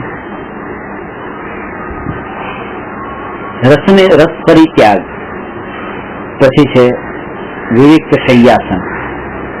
આ સાધુના માટેનું છે ને, એટલે કે એવા સ્થાન પર શય્યાસન કરે કે જ્યાં જીવનું એ જે જીવનો ઘાત ન થાય, અને કાય ક્લેશ એટલે શરીરને કસે. શરીરને કસવાનો મતલબ કે ઇન્ટેન્શનલી શરીરને કસવું એમ નહીં, ત્યાં તો દ્વેષ ભાવ થઈ ગયો. પણ આત્મ સાધના કરતા શરીર જો કસાતું હોય તો એના કારણે પોતાને ફરક ન પડે, અંતરમાં અંતરની પરિણતિને અસર ન કરે. એ જ કાય ક્લેશ છે. કેમ કે અત્યારે તડકામાં બેસીને આત્મ સાધના કરે છે.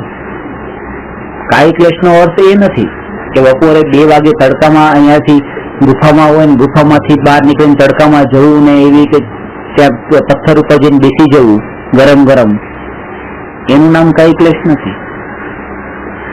વિકલ્પપૂર્વક થયું. આ તો પોતે સ્વભાવની સ્થિરતા એવી છે સવારથી કે બપોરના 2 વાગી ગયા અને ધ્યાન જ નથી રહેતું, તડકો થઈ ગયો અને એ રીતે 2 વાગે આત્માનું ધ્યાન કરે છે. પણ શરીર કસાઈ રહ્યું છે, શરીર એ રીતે તડકાના કારણે એના અંદર અસર થઈ રહી છે, પણ તો પણ ભાવોને અસર નથી થતી. આ કાય ક્લેશ છે. આ રીતે 6 પ્રકારના બાહ્ય તપ થયા. હવે 6 અંતરંગ તપ છે, જેમાં પહેલું છે પ્રાયશ્ચિત. આ પ્રાયશ્ચિતની જે વિધિ છે એ જૈન દર્શનમાં જે છે એવી અન્ય દર્શનમાં ક્યાંય નથી.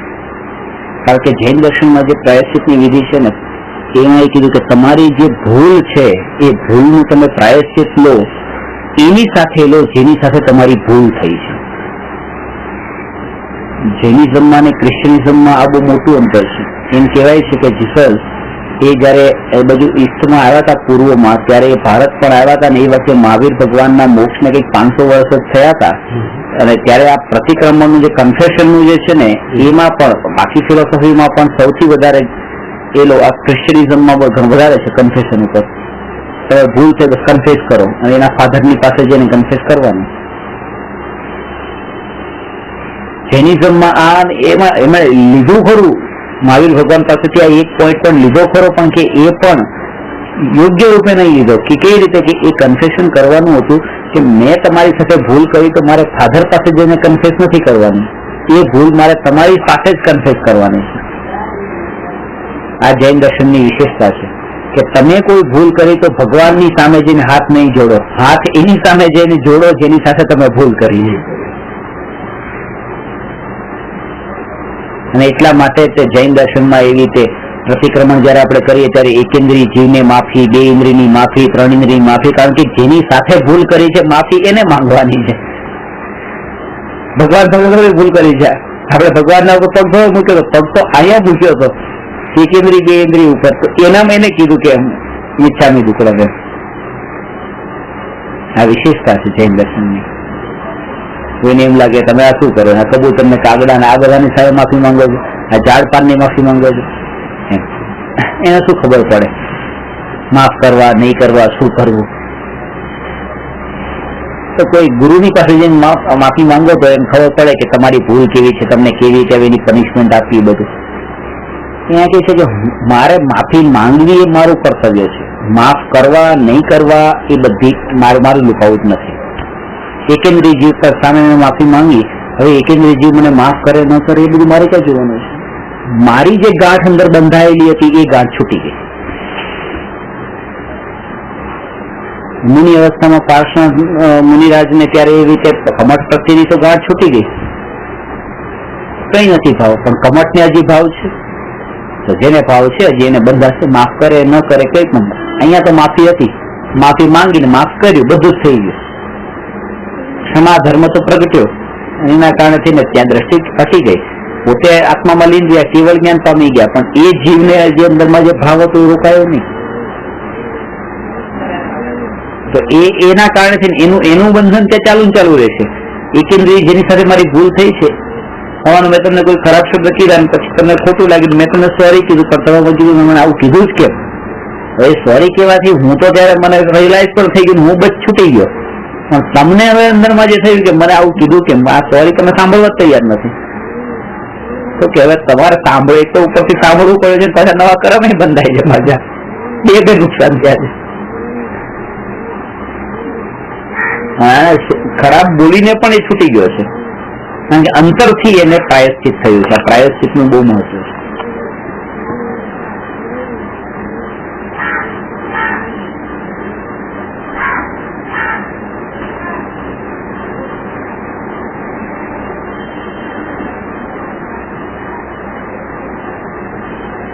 પ્રાયશ્ચિત પછી બીજું તપ છે અંતરંગ તપમાં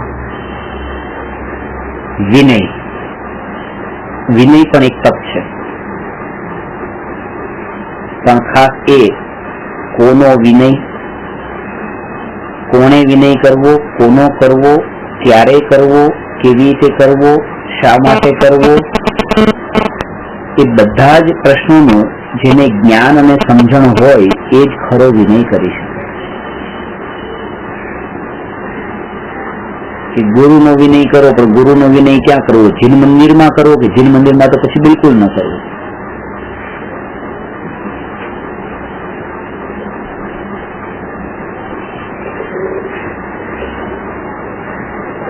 એક ભાઈનું પ્રવચન ચાલતું હતું, વિદ્વાન હતા, એના ગુરુ સામે ત્યાં આવ્યા એટલે એ ઉભા થઈને ત્યાં પગે લાગવા ગયા ગુરુનો વિનય તો કરવો ને. તો કે આ એમ કે જો એ પ્રવચન ન આપે અને ઉભો થાય ગુરુને વંદન કરવા, ઉભો ન થાય, પ્રવચન ન આપતો હોય ત્યારે, તો એ અવિનય છે. અને પ્રવચન આપતી વખતે એ જો ઉભો થાય તો એ પણ એક અવિનય છે. ત્યારે આ જીનવાણીનો અવિનય છે, શાસ્ત્રોનો અવિનય છે, ગુરુના આ જે વચનનો અવિનય. કારણ કે અત્યારનું એનું આ ભગવાનની વાણીને જે બતાવી રહ્યો છે એ એનું પ્રયોજન છે. પોતે સામાયિક લિંગ બેઠો હોય ને ગુરુને પાસે જાય કે પોતે એવી રીતે કોઈ પ્રતિક્રમણ કરતો હોય, કોઈ એવી સ્થિરતા વાળી દશામાં હોય કે ત્યારે પછી એ કામ કરવા જાય તો એ બરાબર નથી. કે જેમ આત્માનું ધ્યાન કરતી વખતે કોઈ દેવ દર્શન કરવા માટે પણ જાય, ગુરુના દર્શન નહીં ભગવાનના દર્શન કરવા માટે પણ જાય તો એ બરાબર નથી. એ સમય તો આ જ બરાબર છે. એ ન કરતો હોય તો પછી દર્શન ન કરવા જાય તો બરાબર નથી, ત્યારે પછી એ જ કરવાનું છે, કારણ કે બીજો કોઈ ઉપાય નથી પછી. એટલે ભૂમિકા અનુસાર વિનય બતાવ્યો છે, ક્યાં વિનય કરવો, કોનો કરવો, કેવી રીતે કરવો. માતા પિતાનો વિનય જે કીધો છે પૂજ્ય વાળો વિનય નથી, પૂજક એ આદર સત્કાર વાળો વિનય છે. અને દેવશાસ્ત્ર ગુરુનો જે વિનય છે પૂજ્યપણા રૂપે વિનય છે. ત્યાં આદર સત્કારમાં ત્યાં આદર્શ માનવાની વાત નથી, દેવ ગુરુમાં આદર્શ માનવાની વાત છે. કે મારે માતા પિતા જેવું થવું છે એ ભાવથી આપણે વંદન નથી કરતા, તો મારે પરમાત્મા જેવું થવું છે એમ માનીને પરમાત્માના દર્શન કરીએ છીએ.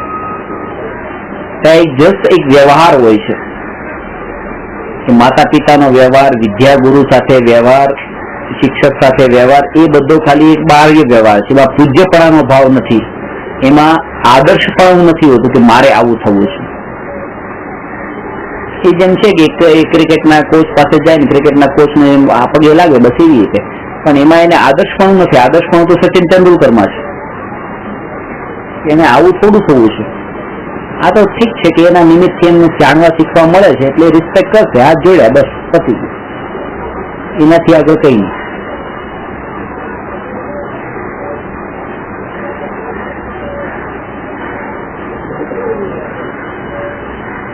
એ વિનય તમને. એ પછી વૈયાવચ, ત્રીજું તત્વ. આનું પણ બહુ મહત્વ છે. વૈયાવચ કરવી. વૈયાવચ ત્યાં પણ એ સમજવાનું કે કોને કરવી ને કોની કરવી. એક સાધુ છે, એમની તબિયત ખરાબ છે ને એક બીજા સાધુ એમનું માથું દબાવી આપે છે, તો વૈયાવચ કરી રહ્યા છે. વૈયાવચ નામનું તપ કોને લાગે? માથું દબાવવા વાળાને લાગે કે માથું જેનું દબાવી રહ્યા છે એને લાગે? આ તપ કોને લાગે? તો ખરેખર તો એ છે કે આપણે એમ જ કહીએ કે જે માથું દબાવનાર છે એને વૈયાવચ નામનું તપ લાગે. વૈયાવચ તપ એમણે કરી, માથું દબાવ્યું. એમણે તો વૈયાવચ કરાવડાવી છે ને. અહીંયા કહે છે કે જેની પરિણતિ વધારે નિર્મળ રહી એને ખરું વૈયાવચ છે. ત્યાં એ માથું દબાવીને પણ પરિણતિ એવી નિર્મળ ન હોય, ત્યાં એ માથું દબાવડાવતા હોય પણ પરિણતિ જો નિર્મળ થતી હોય એ ક્રિયાથી એનું ખરું ફળ એને મળ્યું છે.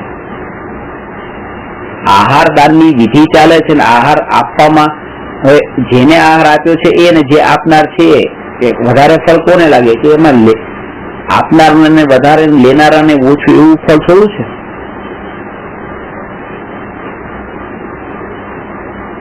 આહાર દાન આપનારાને વધારે પુણ્ય બંધાય, આહાર દાન લેનારાને ઓછું પુણ્ય બંધાય, એવું થોડું.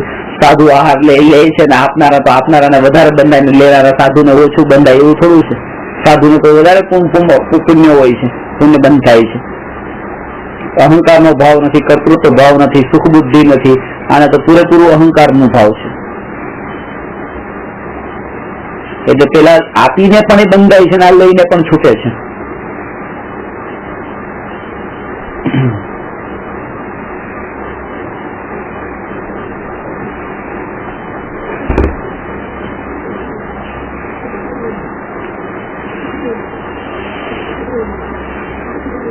મને મોટા ભાગે એમ લાગતું હોય છે હું આપીને છૂટું છું. દેરાસરમાં મને પૈસા આપી તો એમ લાગ્યું કે હું આટલા તો છૂટ્યો, આટલા તો છૂટા કરો, આટલા તો છૂટાય. છૂટાઈ ગયા છે તો બંધાણો છે. આપીને દર વખતે છૂટાતું નથી અને ક્યાંક એ વાળા લઈને પણ છૂટી જાય છે. મૂળ પ્રયોજન એ છે આપવા અને લેવાની ક્રિયાનું પ્રયોજન નથી. એ સમયે ત્યાં પરિણતિની નિર્મળતા અંતરમાં કેટલી છે, સ્વભાવની જાગૃતિ કેટલી છે, મહત્વ એમ છે. 10મું તપ છે, આમ 4થું તપ સ્વાધ્યાય. અંતરંગ તપમાં 4થું અને કુલ 10મું સ્વાધ્યાય.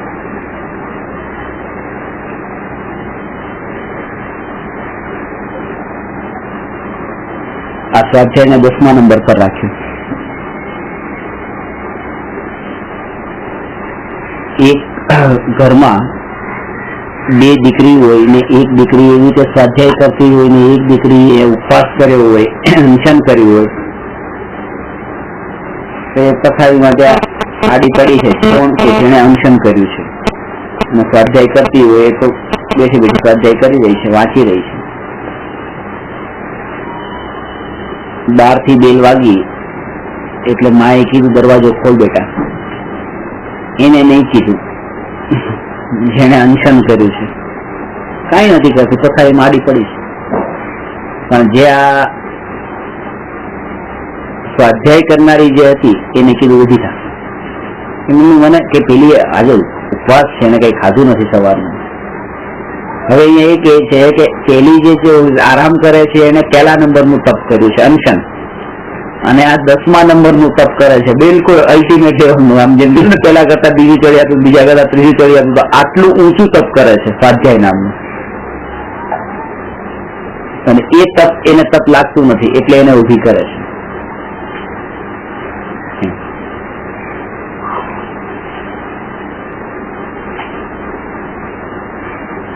એ સમયે કે કોને ઉભા કરવા જોઈએ? તો કે એ જે અનશન છે એને ઉભી કરવી જોઈએ કે એને ન કરવી જોઈએ? એ માએ જ ખોલી નાખવું જોઈએ. કારણ કે માએ ના તો અનશન કર્યું છે, ના તો સ્વાધ્યાય કરે છે, ખાલી આરામ કરે છે, એને કઈ નથી.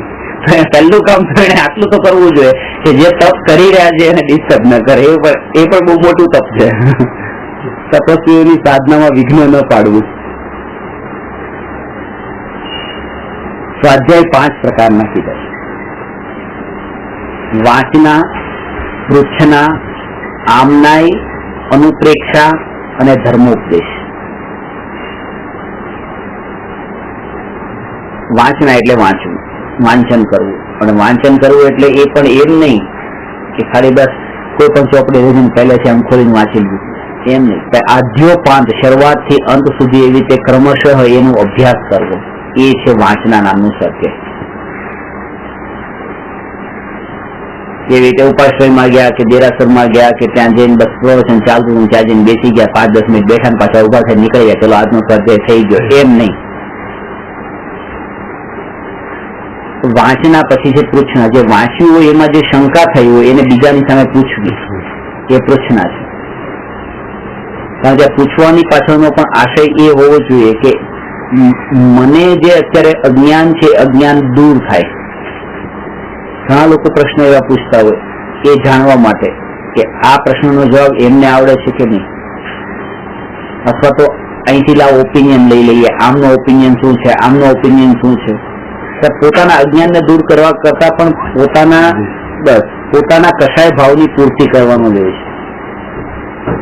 બનારસીદાસજી છે અમે તો કીધું છે કે બીજાના જ્ઞાનની કસોટી કરવા માટે એને પ્રશ્ન પૂછવા એમાં તો એટલો દોષ છે કે પરસ્ત્રી સેવન જેટલો દોષ લાગે છે. કે પાર્કિન્સનની જેમ ચેક કરીએ ને તો કે એવી ત્યાં બીજાની બુદ્ધિને ચેક કરવા ગયો, બીજાની બુદ્ધિ સાથે એને કઈ ને કઈ એવા વિકલ્પો થયા કે લાવ જોઈ લો આની પાસે કેવી બુદ્ધિ છે. એમ પરસ્ત્રીને જેમ સેવનમાં જે દોષ લાગે કે એવી ત્યાં દોષ લાગશે. એટલે એ લક્ષ ન રાખવું કે બીજાનું જ્ઞાન માપવા માટે, તપાસવા માટે. મોટા ભાગે એ વિચાર કરે કે આનું જ્ઞાન કેટલું છે, આનું જ્ઞાન કેટલું ઊંડું છે, આને કેટલું યાદ. એ બીજાનું મારે જોવાનું જ નથી, મને અત્યારે મારી વર્તમાન સ્થિતિ શું છે એ જો. અને આમનાઈનો અર્થ છે પાઠ કરવો. ભક્તામૃતનો પાઠ કરે, છઠાળાનો પાઠ કરે, તત્વસૂત્રનો પાઠ કરે, કોઈ પાઠ કરવાનું નામ આમનાઈ છે. યાદ કરવું, યાદ કરે, બાયહાટ કરે. બાયહાટ ન થાય તો એનું વાંચન કરીને પણ એને પાઠ કરે, એવી રીતે સ્તુતિ કરે. અને ચિંતન કરવું, અનુપ્રેક્ષા, ચોથો સ્વાધ્યાય. આ તો કોઈને સ્વાધ્યાય લાગતો જ નહીં. કોઈ કાંઈ ન કરતું હોય, બેઠો બેઠો ચિંતન કરતો હોય ને કે ચલો પ્રવચનમાં મારા સાહેબ ને, તો એને સાંભળ્યું નહીં. આવા લોકો છે કે કઈ સ્વાધ્યાય ની કઈ પડી નથી. હવે ખરેખર પેલો વાંચના નામના સ્વાધ્યાયમાં જાય છે, અનુપ્રેક્ષા નામનો 4થા નંબરનો સ્વાધ્યાય કરે છે. એટલો ઊંચો સ્વાધ્યાય છે. અને 5મું છે ધર્મોપદેશ, કે જયારે પોતે ચિંતન કરીને એટલું જ્ઞાન વિકસે કે જયારે એવી ક્ષમતા પ્રગટે કે યુક્તિ, તર્ક, ન્યાય, ઉદાહરણ અને એ પ્રમાણ સહિત વસ્તુને સ્પષ્ટ સમજાવી શકે ત્યારે બીજાને સમજાવે, તો એ છે ધર્મોપદેશ નામનો સ્વાધ્યાય. હવે આ તપ છે, એ આ સ્વાધ્યાય નથી હોતો એટલે એને એવું લાગે.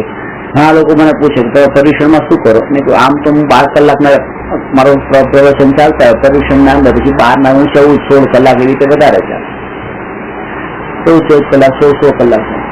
અચ્છા, પણ આમ તપસ્યા કઈ નથી કરતો. એટલે ના આ જ કરું છું. છેલ્લે સુધી અમે બતાવીએ ને કે ભાઈ આ સ્વાધ્યાય એમાં ધર્મ સ્વાધ્યાય આટલું ઊંચું તપ છે ને એમાંય ધર્મોપદેશ નામનો સ્વાધ્યાય તો સૌથી ઊંચું તપ છે. એ બધું સાંભળશે પણ છેલ્લો પાછો આ ક્વેશ્ચન લઈ જશે, બીજું કઈ નથી કરતો આની સિવાય પણ એમ છેલ્લા કારણ કે અંદરમાં એક ધારણા બંધાઈ ગઈ છે કે બીજો જોવે બસ એ તપસ્યા છે, બીજાને દેખાય કે આને ખાધું નથી, દેખાતું કઈ નથી, પ્રત્યક્ષ કઈ નથી દેખાતું. નામ સાંભળી લીધા કે આ તપ છે પણ તપ કેવી રીતે છે, શું છે, ક્રમ શું છે એ સમજ્યા નથી, ક્રમ સમજણ નથી. આ સમજણ હોના એટલા માટે 2 ટાઈમની જગ્યાએ 3 ટાઈમ કે 4 ટાઈમ પણ જમવાની જરૂર પડે અને જો સ્વાધ્યાય તમારો થતો હોય તો જમી લેવું. આ વાત એ જ વ્યક્તિ સમજી શકે જે આ ક્રમને સાચા રૂપમાં સમજે. કારણ કે એમ નથી ને પોષવા માટે નહીં, હવે એની શરીરની સ્થિતિ એવી છે કે એના કારણે તેને એવી રીતે જમી લે છે, 2ની જગ્યાએ 3 વખત જમી લીધું અને પર્યુષણ છે, પર્યુષણમાં કે 3 વખત જમી લીધું. પણ ત્યાં સ્વાધ્યાય કરવા માટે એ કઠોળ ખાધું, કઠોળ ખાતા તે પેટના અંદર એવી ગડબડ થઈ ગઈ તેનાથી કઠોળ પચતું નથી, એનાથી શરીરને સૂટ થતું નથી, તો એને લીલોતરી ખાઈ લીધી પણ એનો સ્વાધ્યાયનું ચિંતન જો એના અંદર ચાલતું હોય તો તે કરવું બરાબર છે. એને આગ્રહ નહીં રાખવો કે હું તો લીલોતરી ન જ ખાઉં, લીલોતરી ન ખાઈને માંદો પડે ને પછી ત્યાં વિકલ્પો વધે ને હાથમાં એક શાસ્ત્ર લેવાને લાયક ન રહે એ સ્થિતિમાં બીમાર પડે ત્યારે તો કે પહેલા એને આના ઉપર જોર આપવાનું છે. કારણ કે જે બાહ્ય તપ છે એમાં શરીરની અપેક્ષાઓ છે અને શરીરની અપેક્ષાઓ છે એમાં દેખાદેખી બિલકુલ ન કરાય. તમારું શરીર, તમારું બોડીનું સ્ટ્રક્ચર જ એવું હોય કે તમારા શરીરના અંદર એવી હૃષ્ટપુષ્ટતા એવી હોય કે તમે 4 દિવસ સુધી ન ખાવ તો તમને કઈ ફરક નથી પડતો. અને મને માનો આજે ન ખાધું તો કાલે તરત જ ચીકર આવશે કે મેં ખાધું નથી. તો એ વાત બતાવે છે કે તમને અત્યારે માનો તમારું શરીર શૂટ કરે છે તો મારે તમારા તરફ દ્રષ્ટિ કરીને એ પ્રેરણા ન લેવાય કે તમે 4 કરો છો તો મારે 4 દિવસના ઉપવાસ કરવા છે. અને અહીંયા એ જ થાય છે. અને જે લોકો 1-2 ઉપવાસ કરતા હોય એ કરતા હવે બંધ થઈ જાય, એ જાણીને કે મારી બાજુ વાળા તો 5-5 ને 10 કરે છે, મારાથી એ થતા નથી, તેની સામે મારો એક તો શું દેખાવાનો છે, એના કરતા જાવ છે ફાયદો કરવું. અમે દેખાવાનું નથી, એક દિવસ ભૂખ્યું રહીને તપસ્યા તો દેખાતી નથી.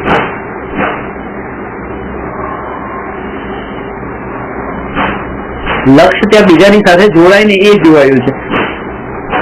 આદિનાથ ભગવાનને તો એ રીતે 1 વર્ષ સુધી એ તો સહજ આહાર માટે નીકળતા મળતો નતો પણ પરિણતિ તો નિર્મળ હતી. શરીર એવા હતા. હવે 12 મહિના સુધી એવી રીતે પોતે આત્મ સાધનામાં બાહુબલી એવી રીતે રહ્યા કે વેલો વિટળાઈ ગઈ કે હવે હું પણ એવી રીતે ઉભો રહી જાઉં. અહીંયા 12 કલાકના અંદર છે ને શરીરના અંદર ઝંઝણાટી ઉઠવા માંડશે. એ શરીર અલગ હતું, આ શરીર અલગ છે. જે બહારની ક્રિયાવાળી વાત છે ને એમાં તમે કાળ વાપરો તો બરાબર છે, અંતરની પરિણતિને કાળની અસર નથી. અને વાત લોકો ઊંધી કરે કે તમે જે પરિણતિની વાત કરો છો એ ચોથા કાળની વાત કરો છો. ક્રિયા તો આ કાળમાં પણ થઈ શકે છે.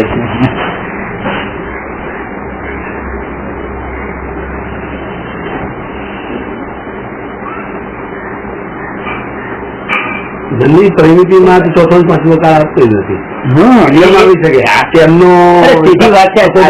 તમે ક્રિયાની વાત કરો ને, આ ચોથા કાળમાં જવાની 5મા કાળ, ચોથા અને 5માની જવાની વાત જ જરૂર જ નથી. આજથી આ 40 વર્ષ પેલા જાઓ ને અત્યારની સ્થિતિ તમે જો તો ખબર પડશે કે પેલા આવા પોલ્યુશન નતા, આવા પોઈઝન વાળા ફૂડ નતા, આવા અશુદ્ધતા વાળા બધું અત્યારે ખાવું પીવું જોઈએ કે બધું ડુપ્લિકેટ, બધું ખોટું મિક્સિંગ વાળું બધું મળે છે. શરીરની સ્થિતિ પણ પછી એવી જ થવાની છે. જેવો આહાર મળશે એવી સ્થિતિ પણ શરીરની થશે.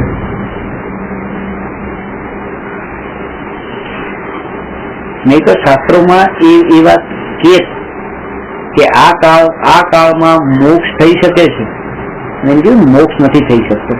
કારણ કે એના માટે જે શરીરની સંવનન જોઈએ એ આ કાળમાં નથી. સમ્યક દર્શનની ના નથી પાડી, કારણ કે સમ્યક દર્શન તો આ કાળમાં પણ થઈ શકે છે ને નરકમાં થઈ શકે છે. કારણ કે એ તો અંતરની પરિણતિનું નામ છે, એ ક્રિયાનું નામ કે એમાં ક્યાંય ક્રિયા વચ્ચે નથી આવતી. એમાં અનુવ્રત કે મહાવ્રતની ક્રિયાઓ પણ વચ્ચે નથી. એ તો પ્રતીતિ થવાનું નામ સમ્યક દર્શન છે.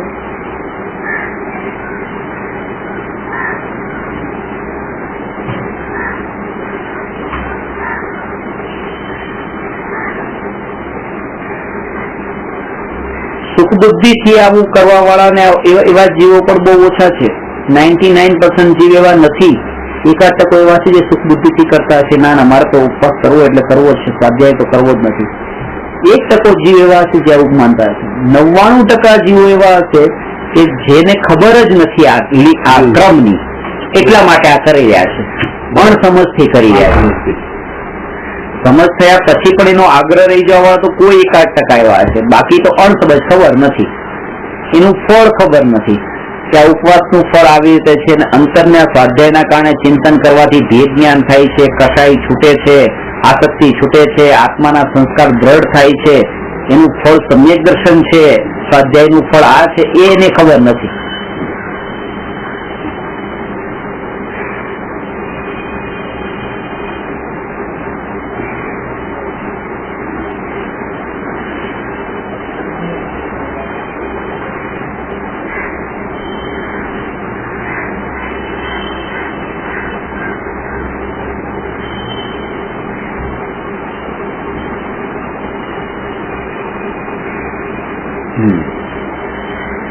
અગિયારમું તપ છે વ્યુત્સર્ગ.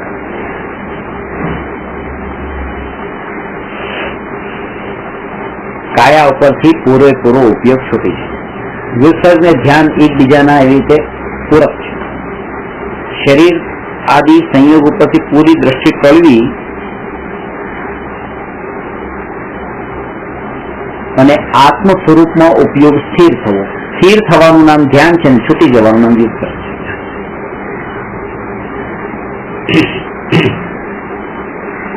પરથી છૂટે આ સ્વાધ્યાયનું જે સ્વાધ્યાય કરે સ્વાધ્યાયનું ફળ ધ્યાન છે.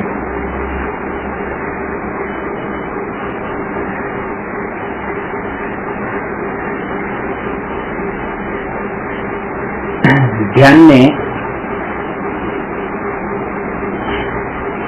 સૌથી ઊંચું તપ કીધું. કારણ કે 12 મહિના સુધી ઉપવાસ તો કર્યો,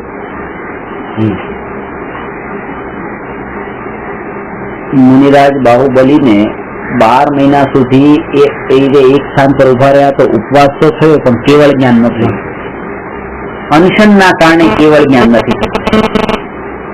તમે 12 મહિના કરો કે 12 વર્ષ કરો કે હજારો કરોડો વર્ષો પણ કરો તો પણ ન થાય કેવળ જ્ઞાન.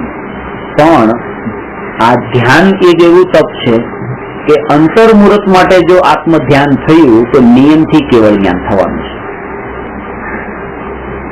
એટલે આપણને આ ધ્યાન નામનું તપ એ પૂર્ણતાની નિયમથી પ્રાપ્તિ કરાવનારું હોવાથી એને સર્વોત્કૃષ્ટ તપ કીધું છે.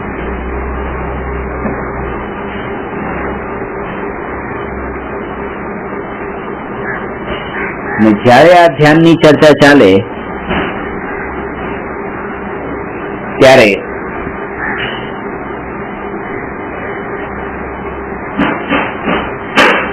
એ જાણ્યું કે આ ધ્યાન 12મા નંબરનું તપ છે, સૌથી ટોપ તપ છે, છેલ્લું શ્રેષ્ઠ તપ છે. બસ તો હવે ધ્યાન કરો, બાકી બધું છોડી એમ કરીને પછી બધા એમ કે ધ્યાન જ કરવું, બીજું કઈ નથી કરવું. એના કારણે ધ્યાનના શિબિરો લાગે. ધ્યાનના ઉપર તમે જો કે કેટલા બધા આશ્રમો, ધ્યાન આશ્રમ ને આ ધ્યાન ધ્યાન ધ્યાન. એનું પણ એ કીધું કે ધ્યાન એ શીખવાનું નથી, ધ્યાન એ શીખવાનું નથી. ધ્યાનની ક્યારે પ્રેક્ટિસ નથી હોતી. ધ્યાનને શીખવાનું નથી, પણ ધ્યાનનો જે ધ્યેય છે, ધ્યાનના ધ્યેયને સમજવાનું છે.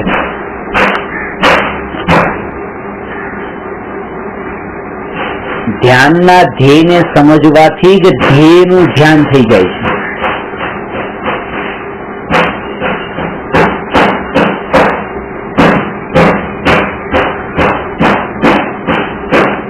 કોન્સન્ટ્રેશન ધ્યાનની પરિભાષા એ બતાવી છે.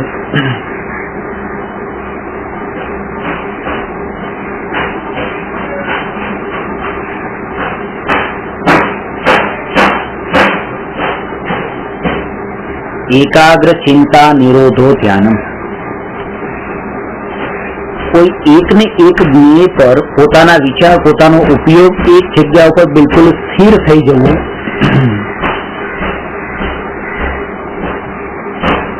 એનું નામ ધ્યાન છે.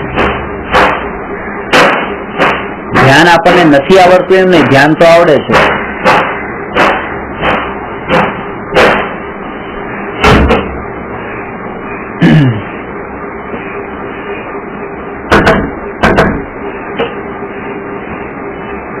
ધ્યાન નથી આવડતું ને ધ્યાન તો બધાને આવડે છે. ધ્યાનની ક્યારે પ્રેક્ટિસ ન હોય.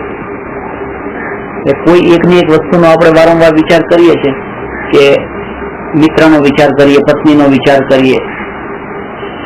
સ્થિર થયેલા જ્ઞાનનું નામ ધ્યાન છે. આ જ્ઞાન જાણવું જાણવું જાણવું જાણવું જાણવું જાણવું એક જ જ્ઞેયનું થાય. આ જ્ઞેય છે. અત્યારે આ જાણી, આ પેન છે એને જાણી, આ પળે પણ જાણી, બીજી પળે પણ એને જાણી, ત્રીજા પળે પણ એને જાણી, ચોથા પળે પણ એને જાણી, પાંચમા પળે પણ એને જાણી, છઠ્ઠા પળે પણ એને જાણી. એક વસ્તુ એકની એક રહી અને જાણવાની પર્યાય બદલાતી રહી, નવી નવી જાણવાની પર્યાય આવતી ગઈ, વસ્તુ એકની એક રહી. એવી જે જાણવાની પર્યાય, જે અનેક પર્યાયો જે થઈ, જ્ઞેય એકનું એક જ રહ્યું, એનું નામ થયું ધ્યાન. એકને એક જ્ઞેયને વારંવાર જાણવું, એનું નામ ધ્યાન.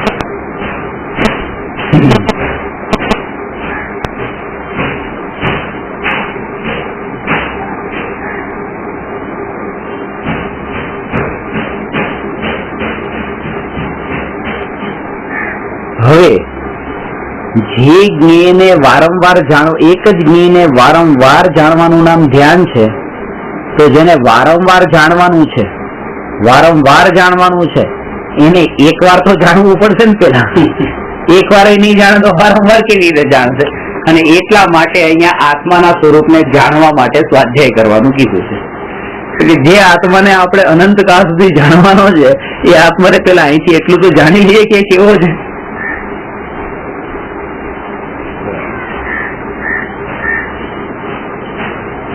શાસ્ત્રથી, અનુમાનથી, અનુમાન પ્રમાણથી આત્માનો વિચાર કરીને એ રીતે આત્માનો ધ્યાનનું સ્વરૂપ સમજી શકાય છે.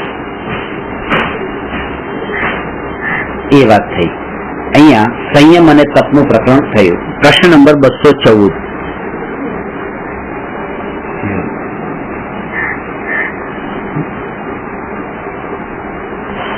નિયમ અને યમ. નિયમ અને યમ એટલે શું?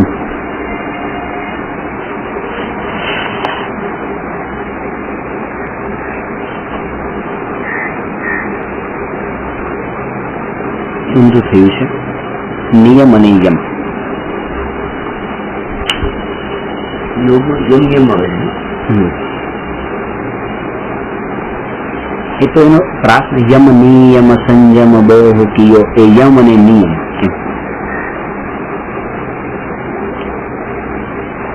યમનું મહત્વ વધારે છે નિયમ કરતા, એટલા માટે યમને પેલા સ્થાને રાખ્યું છે. યમની મહત્તા વિશેષ છે. અમુક કાળ સુધી સંયમિત જીવન જીવવાની પ્રતિજ્ઞાને નિયમ કહે છે ને આજીવન સંયમિત જીવન જીવવાની પ્રતિજ્ઞાને યમ કહે છે. લાઈફ ટાઈમ માટેનો કોઈ નિયમ લીધો છે એ યમ છે. અમુક કાળ માટેનો લેવું આટલો નિયમ. એમાં તમને એક નિયમાવલી આપી દે કે શ્રેષ્ઠ નિયમ છે. એ અમુક કાળ માટેની મર્યાદા, એ નિયમ છે. સંયમિત જીવન જીવવાની પ્રતિજ્ઞા, આ પ્રતિજ્ઞાનું ઇમ્પોર્ટન્સ છે.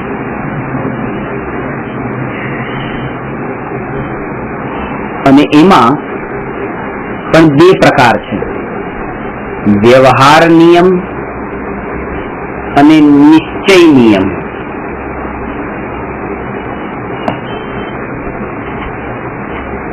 વ્યવહાર યમ અને નિશ્ચય યમ.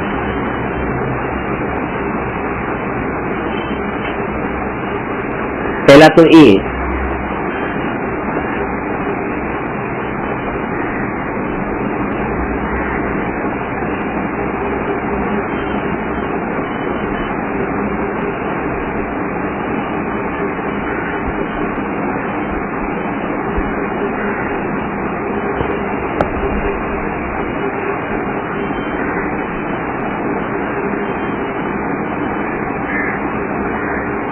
વ્યવહારથી જેને નિયમ ન હોય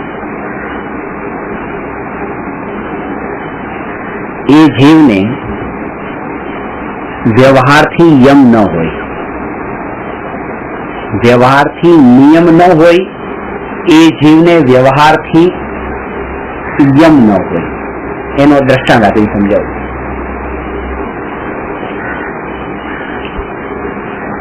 કે કોઈને એવો વિચાર આવ્યો કે હું 5 દિવસ માટે રાત્રિ ભોજનનો ત્યાગ કરું. તો આજે પ્રતિજ્ઞા લીધી 5 દિવસ નહીં કરું, તો કે એ નિયમ આ વ્યવહારની વાત છે, બહારની વાત છે. અંદર આત્મ સ્વરૂપમાં સ્થિર થવાની વાત નથી, આ વ્યવહાર છે. તો એ વ્યવહારથી પણ નિયમ છે, યમ નથી હજી, કારણ કે 5 દિવસ છે, આજીવન નથી, અમુક કાળ માટેની મર્યાદા. એ થયું વ્યવહારથી નિયમ. અને વ્યવહારથી યમ કોને કહેવાય? કે આજીવન રાત્રિ ભોજનનો ત્યાગ એ વ્યવહારથી થયું યમ.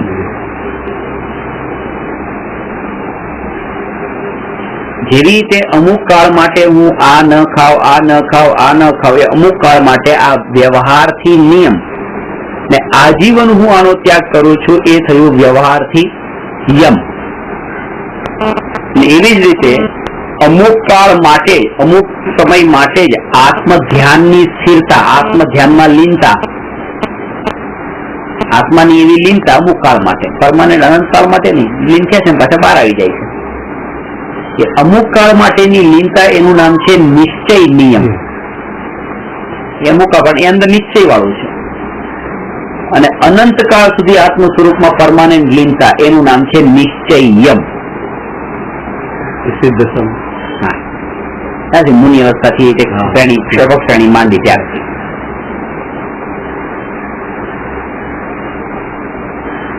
વ્યવહાર નિયમ વિના વ્યવહાર યમ ન હોઈ શકે. જે 5 દિવસ છોડી ન શકે આજીવન કેવી રીતે છોડી શકે? એટલે વ્યવહાર નિયમ તો પેલા જોઈએ તો જ વ્યવહાર યમ થઈ શકે. અને વ્યવહાર યમ વિના, કેમ કે માંસ ભક્ષણ 5 દિવસ ન છોડ્યું આજીવન શું જોડે? અને આજીવન જો ન છોડે તો માંસ ભક્ષણ છોડ્યા વિના, વ્યવહાર યમ વિના એ આત્મામાં લીન કેવી રીતે થાય? નિશ્ચય નિયમ ન હોઈ શકે. એક પળ માટે સ્વભાવમાં લીન ન થઈ શકે. મધ્ય માસ માધુર એ અભક્ષનો ત્યાગ એ ન કર્યો કે સદાચાર પૂર્વક જીવન ન જીવતો હોય. એટલે બે વાત છે. એક થયું શું પેલા કે વ્યવહારથી જે નિયમ પાળતો નથી અમુક કાળ માટે એ આજીવન નહીં કરે, એટલા માટે વ્યવહાર નિયમ નથી, એને વ્યવહારથી યમ નથી. જેના જીવનમાં વ્યવહારથી યમ નથી એના જીવનમાં નિશ્ચયથી નિયમ નથી. ને નિશ્ચયથી નિયમ જેને નથી એને પછી નિશ્ચયથી યમ નથી. અમુક કાળ માટે જે આત્મામાં લીન નથી થયો અનંત કાળ માટે કેવી રીતે થાય? એટલે નિશ્ચય નિયમ એને જ હોય, જેને નિશ્ચય નિયમ જેને હોય એને જ નિશ્ચયથી યમ હોય.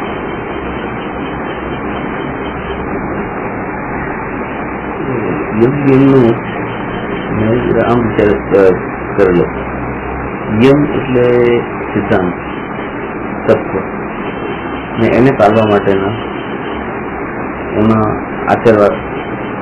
આચરણમાં રહેવા માટેના નિયમ,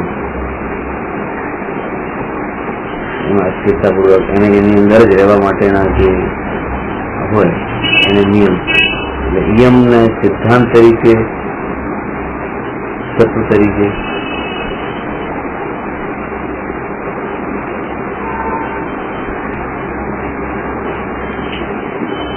સિદ્ધાંત તરીકે એટલે સમજે ને આત્માનો સ્વભાવ છે સ્થિરતા પૂર્વક રહેવાનો. તો એના રહેવા માટેનો કોઈ નિયમ હશે તો તમે એમાં રહી શકશો, નહીં તો નહીં રહી શકો.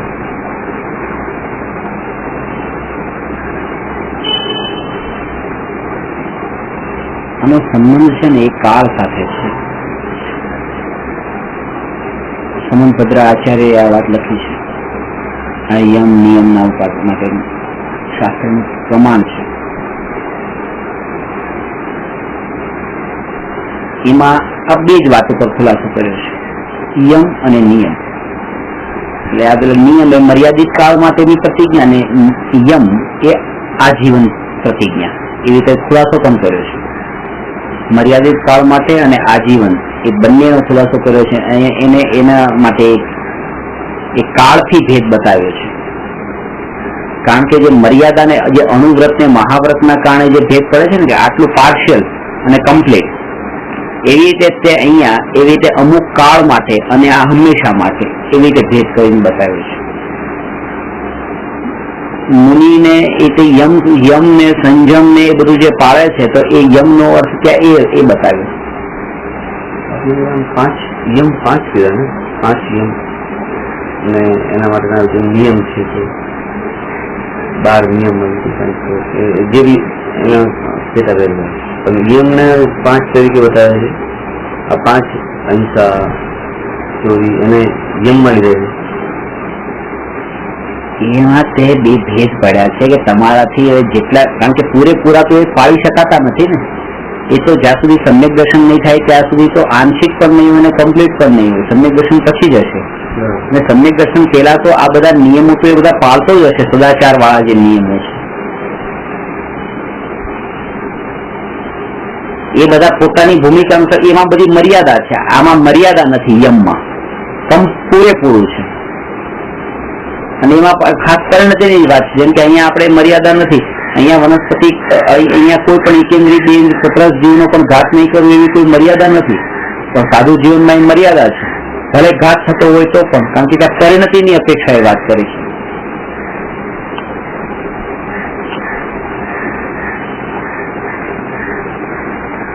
આમાં આખી સાધનાની વિધિનો ક્રમ આવી ગયો કે સમ્યક દર્શનની પ્રાપ્તિ એટલે અહીંથી સદાચારથી લઈને કેવળ જ્ઞાન સુધી, સિદ્ધ દશા સુધીની આ 4 વાક્યમાં વાત આવી ગઈ. સદાચારથી સિદ્ધ દશા સુધીની, કે જેના જીવનમાં અમુક કાળ માટેનો બાહ્ય ત્યાગ ન હોય, સદાચાર ન હોય, એના જીવનમાં આજીવન સદાચાર ન હોય. જેના જીવનમાં આજીવન સદાચાર ન હોય એ અમુક કાળ માટે આત્મ સ્વરૂપમાં લીન ન થઈ શકે. જે અમુક કાળ માટે લીન ન થઈ શકે એ આજીવન પછી પરમાનન્ટ ક્યારે લીન ન થઈ શકે. આ 3 વાક્ય આમાં સમજવાના છે.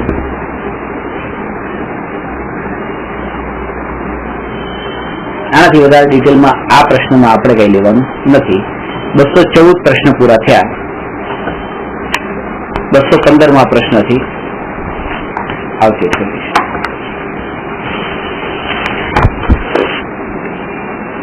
નમો અરહંતાણમ નમો સિદ્ધાણમ નમો આયરિયાણમ નમો ઉવજ્જાયાણમ નમો લોય સવસા